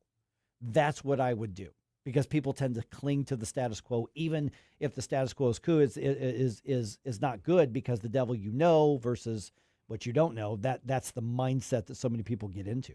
It's like getting beat up in a river that's flowing fast, and you're practically drowning, where if you let go and let it carry you 10 more feet, that river is calm and you can get out. Yeah. It's the same with how the 1% earnings tax passes in the city. That is an income tax. Yep. And people are worried, well, what are we not going to get in our city services? With Amendment 5, nothing happens as far as reducing services. That's up to the legislature. And to give them credit, they knocked out $4.11 billion of our budget this year. So that is a great thing to happen. Yeah, and the service, and the other thing about Amendment 5, which I suspect Bishop talked about the other day, was that unless the revenue is there, that has to be there first before you step down the income tax. Yes. So it has to say we're never going to get through it. Well, the revenue has to be there first. And that's what's getting lost in the conversation. And not only that, the revenue can't increase. So you can't use the sales tax to augment the revenue coming into Jefferson City. Anything you put on sales tax has to be reduced on the income tax level, and for the municipalities, it has to be reduced on the personal property tax level. There's a chance that sales tax rate wouldn't go up at all, but it is likely that some things that are not taxed now would then be taxed, as far as digital and streaming and services and things like that. So it is a discussion that has to be had because, it's a major change, but around the country, like you said, there are less states that are thriving under this setup. Yeah. Yeah. Okay, just got a minute or two left here. We talked about this a little bit, I think last time you were in a few weeks ago, regarding the congressional maps. Yes.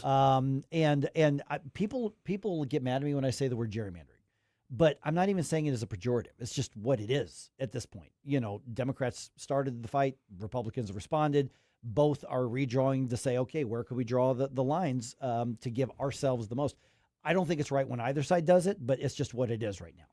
And you look at Illinois, and of course states are going to respond. Texas does it, then California does it, then Missouri does it, then, everybody does it at this point. And you're arguing Missouri lawmakers shouldn't be done because now we've gone from 6-2 to 7-1, and you're saying, hey, why stop there?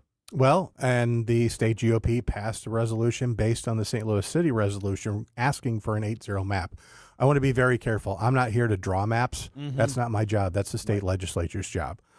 However, the current Congressional District 1, there is a strong argument that is unconstitutional based on the latest SCOTUS reading. So I say that's even more proper to redraw that one than it was even to do Congressional District 6, 4, and I believe 3 was in that mess.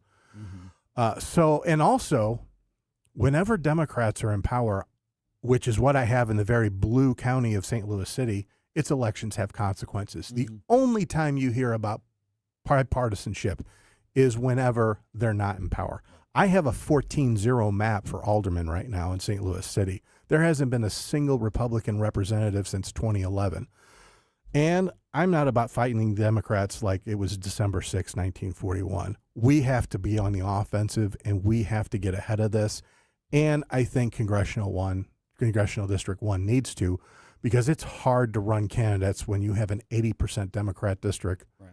It was drawn that way on purpose, and the argument was Voting Rights Act. Yes. Yeah, or the Civil Rights Act. And that's what it was drawn for, specifically to make sure that a Democrat wins and a black Democrat is likely to win. Yeah, which in this race right now, for all 4 candidates, you don't have to worry. A black person will win Congressional District 1, no matter the party. Right.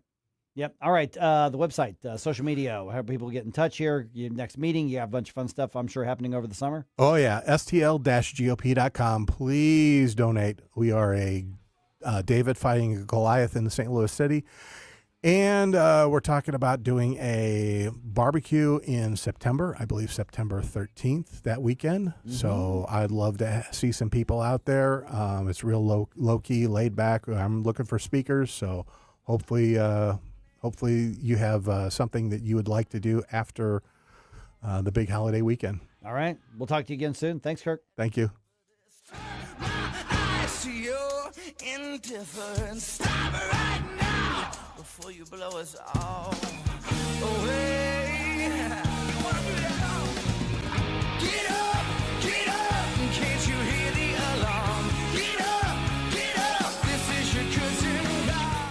All right, Jeff, for a challenge, do something different. You've seen the videos and the YouTubes or maybe the movies and the TV shows. Man, wouldn't it be great to go scuba diving somewhere around with tropical fish or out in the ocean or just relaxing? I've done snorkeling. I've never done out in the ocean. I've never done scuba diving, but I'm telling you, you can get a taste of it at Great American Divers. Mike Ferguson here for my friends at Great American Divers. You can get that taste of it right here, and you'll find out it's a challenge. It is fun, and this is a veteran-owned company. Matter of fact, there's a 10% discount for active duty members and also veterans and first responders. GreatAmericanDivers.com. If you want to learn how to dive, they got you covered. You're already an experienced diver. You want to get a little more time in, a little refresher, they've got you covered. You need your equipment serviced, they've got you covered. You need to start and get some basic equipment, they've got you covered. Maybe you just need the air in the tank. They have got you covered. They've got the pools here in St. Charles. So check them out, greatamericandivers.com. And what a great, unique opportunity to get together with friends or that retreat or even that bachelor party. Check it out, greatamericandivers.com. Tell them Mike was bragging about him on the radio. Tired of settling for generic fishing gear? Say hello to Bullseye Bait and Tackle, O'Fallon's one-stop shop for serious anglers. Live bait, premium tackle, rods, reels, and an unbeatable selection of lures from top brands like Megabass, Zoom, and Berkley. Whether you're after bass, catfish, crappie, or bluegill, they've got the gear to help you land the big one. Plus, their expert team, led by Mark and Liz, provides rod and reel repair services. Bullseye Bait and Tackle, 266 Fort Zumwalt Square, or at bullseyebaitandtackle.net. License number GL250000615. You're cooking dinner. The lights go out. You flip the breaker and forget about it. But what if it keeps tripping? Trips once, your breaker's doing its job. Keeps tripping? That's a warning. Bad wiring or something worse. Do people just keep flipping it? Most do until they can't anymore. Call Grasser. We'll stop the trip. Green is always Grasser at GrasserHomeservices.com. I really like all the things you're saying. News, analysis, opinion. Thank you very, very much. News Talk STL.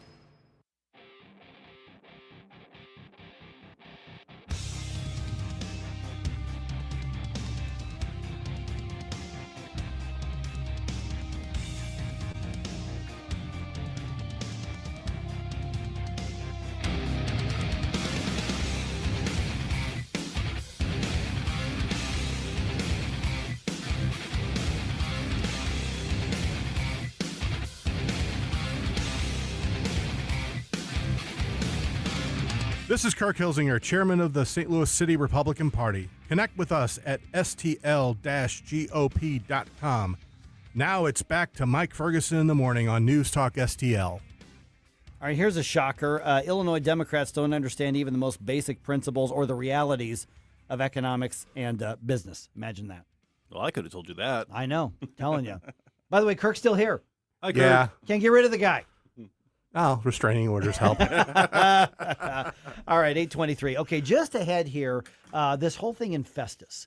It started with the data centers, but what's happening over the last couple of days isn't necessarily just about the data centers. It's about this whole recall and elections and everything. So we got a report from Festus earlier today with Billy Crow. Of course, you can hear him on Jeffco Patriot Radio every weekend. His wife runs Jefferson Review. There's going to be an article posted, in-depth article posted on what happened at the Festus City Council last night. We chatted with Billy a couple hours ago. We're going to play that conversation for you at 8:35. A lot of really good information, regardless of which side of the data center thing you're on, because what you have is the petition, the recall. The county clerk says, yeah, there's enough signatures. She did her job. And then it goes to the city council, and they're like, no, we're not going to put it on the ballot. Well, it sounds like you're not listening to the people. Were they listening to the law, though? That's the big question. Get more information on that at 8:35. All right, Kirk, I was just kind of going through all the news stuff this morning, and on Illinois side, which the Illinois legislature should be a case study in what not to do. Yeah. And they finished their session week and a half ago, something like that. And among the many new taxes, because they've got hundreds of millions of dollars in new spending that they can't afford. And so they're raising a bunch of new taxes. One of the things that they decided to do was put a social media tax into place. Did you read about this? Did you hear about this? Okay. Yes. So let me grab the details for you here. And there's first of all, I don't like taxes, and so therefore I'm going to be the anti-tax. But let's talk about the business component of this and the economic component of this. It is so stupid. I mean, it just shows you that the Illinois Democrats. Now, listen, there are some Democrats around Missouri who understand the basics. Yeah. And they're not nuts. Yeah. I just disagree the same with them. Democrats. Yeah, I disagree with them on the size of the scope of government and tax rate, but they're not crazy. I don't know what happens in Illinois. They're nuts. Well, as somebody from Missouri, I welcome this because that means more and more residents leave Illinois and businesses leave Illinois and hopefully come to Missouri. I mean, my parents live in Illinois and they are tired of the taxes. Oh, yeah. So are your parents on like social media, Facebook or Yes. Twitter? Okay. So here's how this new tax system is supposedly going to work. Every social media platform. So you're talking about Facebook, you're talking about Instagram, you're talking about TikTok, you're talking about X, you're talking about all of them. All of them now are supposed to pay these. If the platform has between 100,000 to about 500,000 users in the state, people who are in Illinois and have an account, that platform is supposed to pay 10 cents a month for each user to the state of Illinois. You have 500,000 users, let's say 499,999 users for whatever platform. Then you're supposed to calculate up how many of them are in Illinois and pay the state 10 cents per month for having those residents on your platform. Okay, so if you have 500,000 users to just basically right under 1 million users, then you got to pay $40,000 a month to the state of Illinois, flat fee, and 25 cents a month for every user in that tier. I'm not making this up. I'm not kidding. This is not the Babylon Bee. I'm not making this up. I am almost tempted to get my VPN and just set it to Illinois now just to keep charging these companies. I was just going to say that. How do they get around the VPN? Right. Now, there's another tier, and that is if there's over 1 million or more users in the state of Illinois, which you're talking about TikTok, Facebook, the big ones. $165,000 a month, they're supposed to write that check to the state of Illinois, and then 50 cents a month for every user above 1 million. And then Illinois lawmakers are saying this is going to raise $200 million a year, and the law says, you're going to love this one, you are going to love this, it was illegal for the businesses to pass on the cost of the tax to their customers. I wish everybody could have seen your face right now. It is by law illegal for them to pass on the cost of the overhead. We're just going to tax everybody $1 quintillion then. Yeah. It's just that's in the law.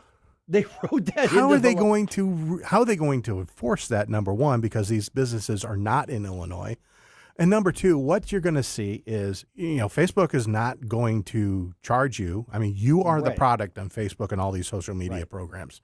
Your interest. That's how they sell ads to you, targeted to you. What are they going to do? They're going to sell more advertising. Or raise the price a little bit. You're going to see more ads in your feeds. Yeah. Well, even with something like X, where you can pay for a subscription to post longer content, get the blue check mark, I mean, what's going to stop them from saying, we're not doing this in response to that, but we are going to be increasing that price, and it just so happens to cover the cost. Taxes are part of your overhead. Yes. What this tells me, one, is that they don't understand squat about actual economic policy. They don't understand how business works. No wonder businesses can't get out of Illinois fast enough to say you're not allowed to pass this. That is a virtue signal I'm sure a lot of people on the fringe left would love, but that becomes the overhead. You cannot stop that from being passed on to your customers. Yeah, they don't have a Scrooge McDuck money bin sitting there just looking to empty wheelbarrows out to the state of Illinois. Just be like, oh, our bad, you got us. Now we have to pay more taxes. No, they're going to push it out to the consumer. It's impossible for them not to. Yeah. I mean, they don't even understand the basic mechanics and structure of business. And I'm not talking about conservative economics or leftist economics. I'm talking about the basic realities of business. Something costs you more, you have to make up the money somehow, or you go out of business. Yes, profit equals price minus margin. Yeah. Right. I mean, the margin is the profit minus the overhead. Yeah. UNICEF is not in the social media business. And so these are the lessons that even like the blue areas like St. Louis City, they need to be taking heed and looking at that, because you've got so many Democrats who are looking at some of the fringe huge names and saying, we need more of them. Pete Buttigieg, Cory Booker, there are Democrats around the country like, look at the successful businessman J.B. Pritzker. He knows what he's doing. No, he doesn't. Yanking toilets out of his mansion? Yes, in order to avoid what? Property taxes. No. Oh, my goodness. So this is, I thought it was funny. And I'm like, first of all, yeah, how are you going to enforce it?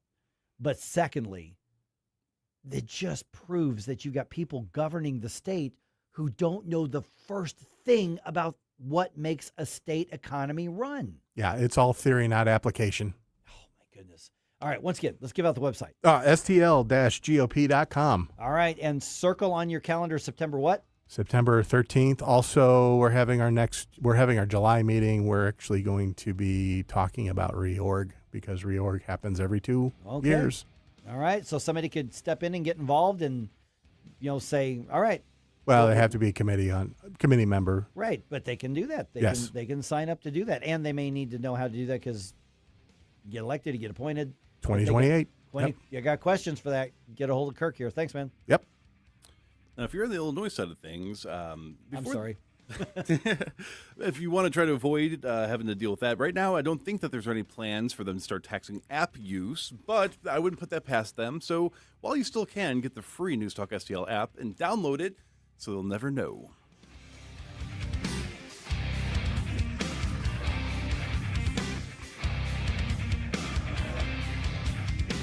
Mike Ferguson in the morning. Good news, everyone. The university is bringing me up on disciplinary charges. Wait, that's not good news at all. On NewsTalk STL. From the NewsTalk STL Weather Center. I'm meteorologist Chan Scotch with your first alert forecast. We've issued a first alert weather day. That's going to be set to go from Tuesday all the way through Thursday. So yes, today going to be primarily focused on some dangerous heat. The heat index up to 107, up to 104 into Wednesday and 105 into Thursday. Wednesday afternoon and Thursday afternoon could be looking at some potential strong to severe storms once again. But going to be tracking this heat looking to fall off as we head off into Friday. Still seeing some chances of some showers and storms this weekend. For the First Alert 4 Weather Center, I'm meteorologist Chan Scott. Fox News commentary with David Marcus next. You're probably listening to this in your car, so let me ask you, would you drive without insurance? Of course not. So why is your retirement portfolio unprotected? Gold is portfolio insurance. It helps de-risk your savings when markets get unpredictable. Noble Gold Investments has helped thousands of Americans do exactly that, with no high-pressure sales and thousands of 5-star reviews. Visit noblegoldinvestments.com. That's noblegoldinvestments.com. Past performance may not be indicative of future results. Investing in precious metals involves risk. Consult with your tax or financial professional before making any investment decisions. Here's David Marcus. Is it any wonder that Republican voters are taking their anger to the primary voting booth? With GOP control of Congress, the White House, and a conservative Supreme Court, when will there ever be better conditions to achieve the voters' priorities? How many elections do Republicans need to win before they can actually govern? The 2026 midterm has now become an anti-incumbent insurgency from Republican voters that can be spoken of in the same breath as the Tea Party. And it will go far to determining what a post-Trump GOP looks like. Trump is the most important political figure in American politics, but he is not the sun, the moon, and the stars. The voters are, and it is by their lights that the president navigates the ship of state. The message to remaining Republican incumbents this cycle is clear. Don't tell us your philosophy, and don't spar with the president. Just tell us what you're going to get done and how. For more commentary like this, go to foxnewspodcast.com. Are you tired of hard chlorinated water drying your skin out, tasting bad, and ruining your fixtures? Jones Air and Water Treatment has a solution to this pollution. Our Hydratech H2O leaves you with great tasting, soft water at all fixtures in your home with one unit. Call Jones Air and Water at 636-899-1040 or visit us on the web at joneswater.com. You can be a filter or buy a filter. Jones Air and Water, 636-899-1040 or joneswater.com on the web. Call us now. Tony Colombo here for Gutter Pros and Exteriors, your all-in-one service team that brings years of experience and quality that's affordable right to your doorstep. Christine and I discovered Gutter Pros and Exteriors when we bought our home and inherited a gutter problem. And they've also repaired siding damage on our home because along with gutter repair, gutter installation, and leaf protection, the Gutter Pros team are also the best for repairing other exterior damage, including fascia, soffit, and all siding repair and installation. Learn about all the ways Gutter Pros and Exteriors can help your home or business right now at gutterpros.com. At Body of Health, we're a small but mighty family operation with big ambitions for your health. I'm Helene Tobler, and I'm jazzed about how our MRI-grade body composition analyzer is putting personalized health and wellness on steroids. It helps me and Dr. Tobler, that's my husband, refine the advice we give to help you feel better and live longer. Body of Health, trusted, discerning, affordable health care the way it ought to be. Learn more at bodyofhealth.com. That's bodyofhealth.com. If you have a phone, you have a radio. Download the all-new NewsTalk STL app. Love the all-new NewsTalk STL app. On my way to work in the morning. Usually I'm in the car. I listen on the app in my car every morning going to work. Download the NewsTalk STL app and listen anytime, anywhere.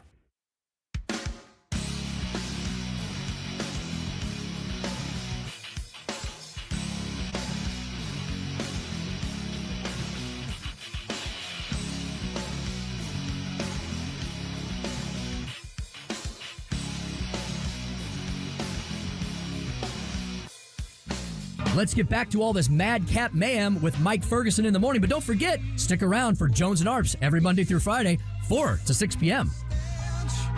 Is this the end of the line for the recalls, or is this just the next round of the fight? Yes. I had one of my old man baseball games last night, and then at the end of the game, I go check it. It's pretty late at that point, and I see a text from Susie. I see I missed a call from Billy Crow from Jeffco Patriot Radio, obviously also on the Jefferson County Council, and I'm like, well, something happened. Oh boy, did something happen? Boy, wasn't another intense situation, another escalation of the conflict in Festus. And here's what I want to kind of caution everybody. And Billy Crow joins us right now. And I think a lot of people are kind of enjoying the soap opera. They're enjoying the drama. You know, they're taking sides in that. And I get that. And there's, to some degree, there's a place for that. But we're talking about, you know, not just a community thinking of what's best for its future. Some people think of data center development and the tax base that it brings in is good. Other people don't like it for other reasons. I get that.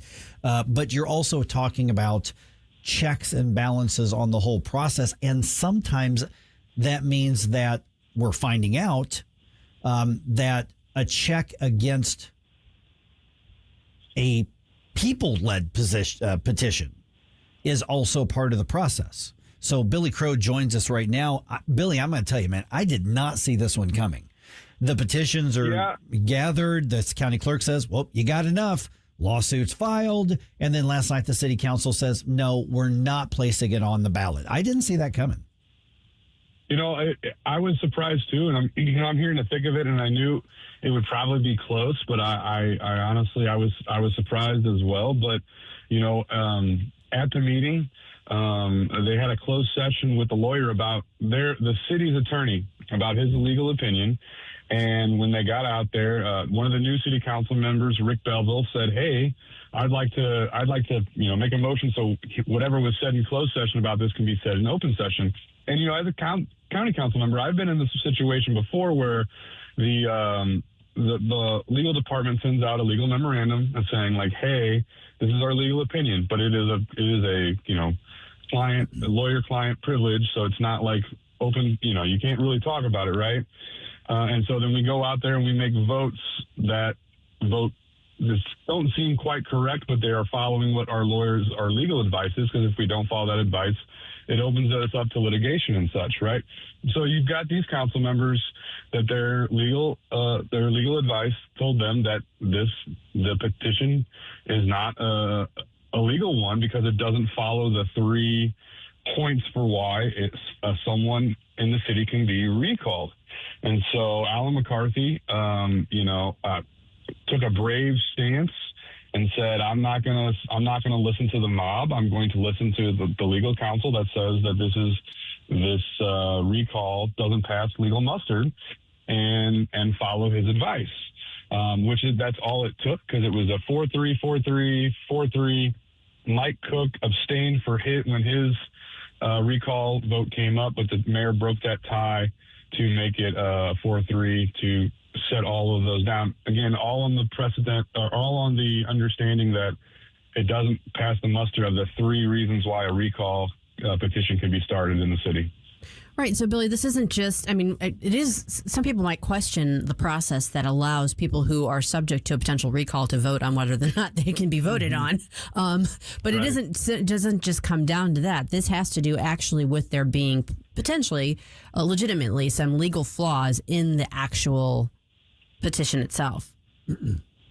Yeah, that's exactly right. I mean, the three reasons that someone can be recalled by state law for Festus, which is a third-class city, is misconduct in office, incompetence, or failure to perform duties. And their lawyer did a great job of explaining, like, incompetence doesn't mean he doesn't go vote your way or doesn't, agree with your policy. Incompetence means that, like, we're talking like real mental incapacity to be able to perform the functions. Like, I don't know, Joe Biden a couple of years ago, right? Or misconduct in office, like actually breaking laws. No laws, the Festus City Council, they may have done things that you disagreed with, but they didn't break any laws. There's been no charges or allegations of that. And then failure to perform the duties prescribed by law. They've done all the duties. They've had all, you may not agree with the amount of open forums they had, the amount of open discussion in public, the fact that they didn't go ask every person what they thought about every development. But that's not prescribed in their official duties. That's not incompetence. That's not misconduct. That's just a difference. The lawyer's perspective was that's just a difference of political opinion. Therefore, that makes this recall petition not legally binding. We're visiting with Billy Crow. You can hear him every weekend on Jeffco Patriot Radio. Okay, Billy, talk about why this matters, because there's an innate, but the people are speaking, let us vote. That's got a really strong emotional appeal. There's a process. There's a petition process. We sign the petition. Those things are subjective. Well, maybe they are, maybe they aren't. But talk about the likely backlash. And, I was reading I've read 4 articles on this from the 3 different TV stations, and Elliot Davis's write-up on this. And Elliot was talking about people were angry because they feel betrayed because they put the petitions and the city council basically said, no, we're not going to let you vote on us. And there is a strong emotional aspect of it that either runs parallel or it's just different from the legal aspect of that. And that's got a strong appeal to it. Yeah, I mean, absolutely right. I mean, emotions are very, very high, and most people, it's the feeling of like we should be able to recall you for anything, and it's really, again, it's because these people don't want a data center, and understood, and yeah, you put the hard work in, but there's also this piece of like understanding the rules of what you can and can't do, and not being swept up in the emotion by these groups like Wake Up Jeffco that just wanted to get everybody fomented up and try this. And again, like this is the left was trying a new playbook here, especially in Missouri, where we're trying to shut down initiative petition reform or initiative petition process where you can put anything on the ballot for any reason and change the crap out of our Constitution if you have enough money. They're going, oh, what can we do in this small little town and really affect some big national changes, right? And if they can make all these little municipal mayors run scared from them, they wanted to try that. So this really sets a precedent of, like, you can't just, it's not just mob rule. Like, we live in a republic, and so it's not just mob rule. You elect people in there to do the best for what you think they will for you. They don't always do, like, I try to do the best for my constituents, but sometimes, not all your constituents believe the same. And I think a perfect case in point with this. So my wife was at that meeting. I was at my county council meeting. After my county council, I ran over to Festus as fast as I could to try to get there. But it was already over. Her and I went to Culver's in Festus. There was about 60 kids there and their parents that just got done with Little League games. They didn't care about the data center. They didn't care about the recall vote. They were just living their life and just wanting, the police to be able to protect them, their roads to be paved, and their schools to be good for their kids. Even though it seems like right now in the heat of the moment, it's this very big fomented thing, it's still a very small portion of the community that is living and breathing on this compared to most of us that just want to see our community prosper and grow. Billy, you've touched on this quite a bit, that it is kind of the heat of the moment situation, but have you gotten a sense from the people who are the proponents of the recall what their plan B will be? Like, what are they going to file countersuits? Do you get a sense of where they're going with this? Well, I mean, they do have a lawyer, right? And so I can't imagine them not trying to file a countersuit and this ending up in, a Supreme Court case, which honestly, that's great. Like, let's get some clarity on on what these mean, like what misconduct means, what the, failure to perform duty means. I mean, I think there's a clear precedent already, which is what Festus' lawyer said, but if not, let's get this cleared up now so we don't have this, every 6 months, I didn't want that development in my backyard. Let's recall everyone, so. Yeah, we're visiting once again with Billy Crow. You can hear him every weekend with Jeff Coe, Patriot Radio. And then all the articles I read on this did not say what the plan B is. And I suspect you're right that it's an and or thing, but probably and, not just probably some sort of lawsuit, which I agree with you. I mean, even regardless of which side, getting some clarity on something that could be subjective like this is a good thing, regardless of whether we like or we don't like what the court rules. If there's some clarity on it, that helps. But then plan B could also be, we're going to mount campaigns to vote them out in the next April election. But that's how the process is supposed to work. That's right. Yeah, I think that's a great point. These 4 guys that they were trying to run out of town, April, they're up for election in April, December filing opens. And so it's not like it's a dictatorship. There already is a mechanism to get rid of these guys. It will be interesting though to see how long the intense emotion on this carries over. If it carries over to April, or if people find their new cause du jour to be upset about, which something tells me they probably will, because the TikTok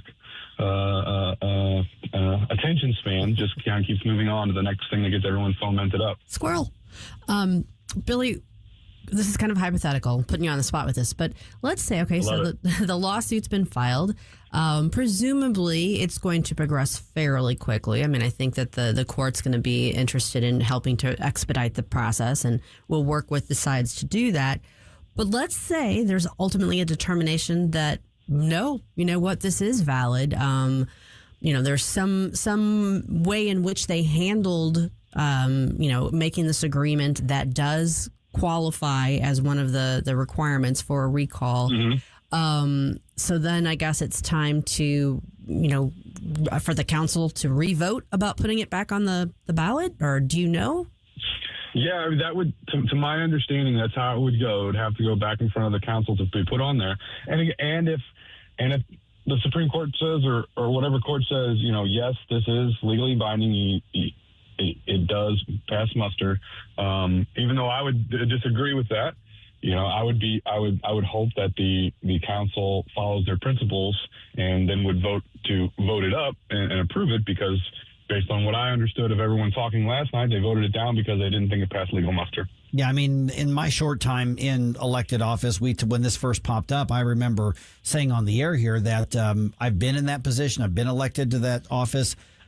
Even if it targets me, I would have a really hard time voting no on putting it on the ballot. Now, we didn't have any information about the legal muster and all that sort of thing, but it would be hard to say, no, I did not vote to put something on the ballot when the petition was followed. In this case right here, I think the point that you made early, we just got a minute or so left, Billy, is that what a lot of people don't see when you get those legal opinions to say, okay, you can do this. However, the cost is likely going to be litigation that's going to cost us between X $1,000 and X tens of thousands of dollars. And so you're sometimes brought into, you're elected and you make some really, really difficult decisions. And sometimes you have to make very unpopular decisions as well, because you're privy to information that other people don't have, but that gets into transparency issues as well. I think that when the Festus City Council said we're going to vote to make the legal counsel public, I thought that was a very good, helpful, transparent thing to do. I think that was a very smart thing to do in this case.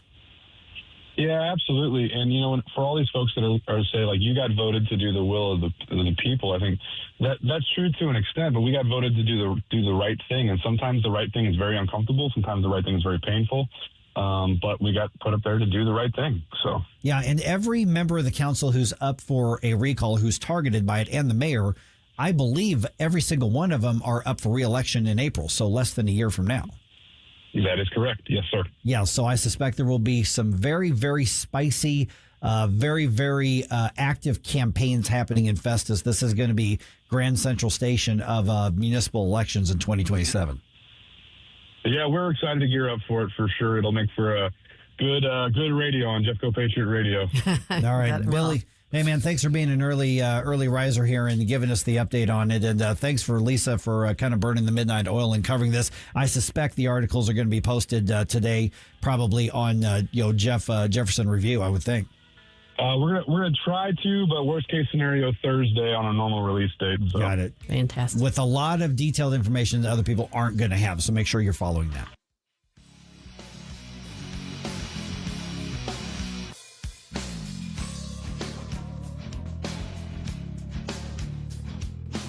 Mike Ferguson in the morning. We Democrats know so much, that is true.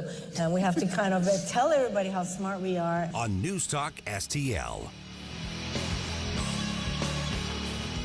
1 in 4 women will have an abortion before the age of 45 in this country. That's the tragedy we must work to stop.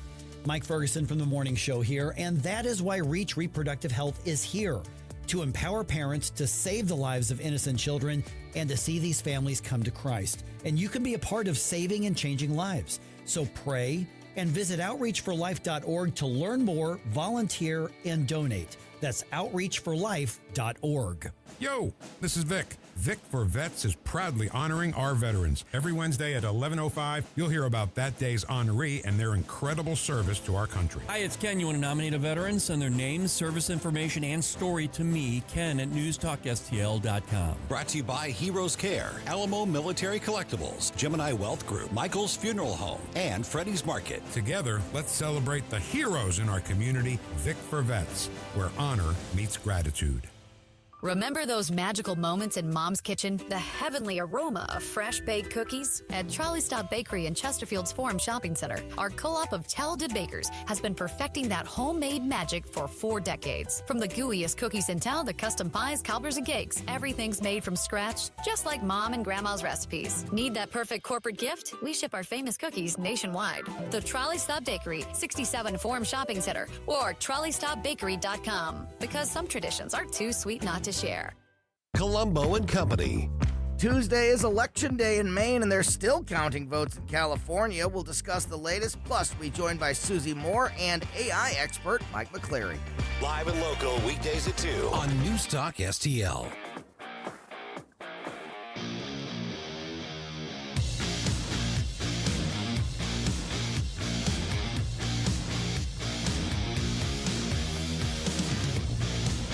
Hi, it's Vic Porcelli. And Ken. Hi, Ken. Hey, Vic.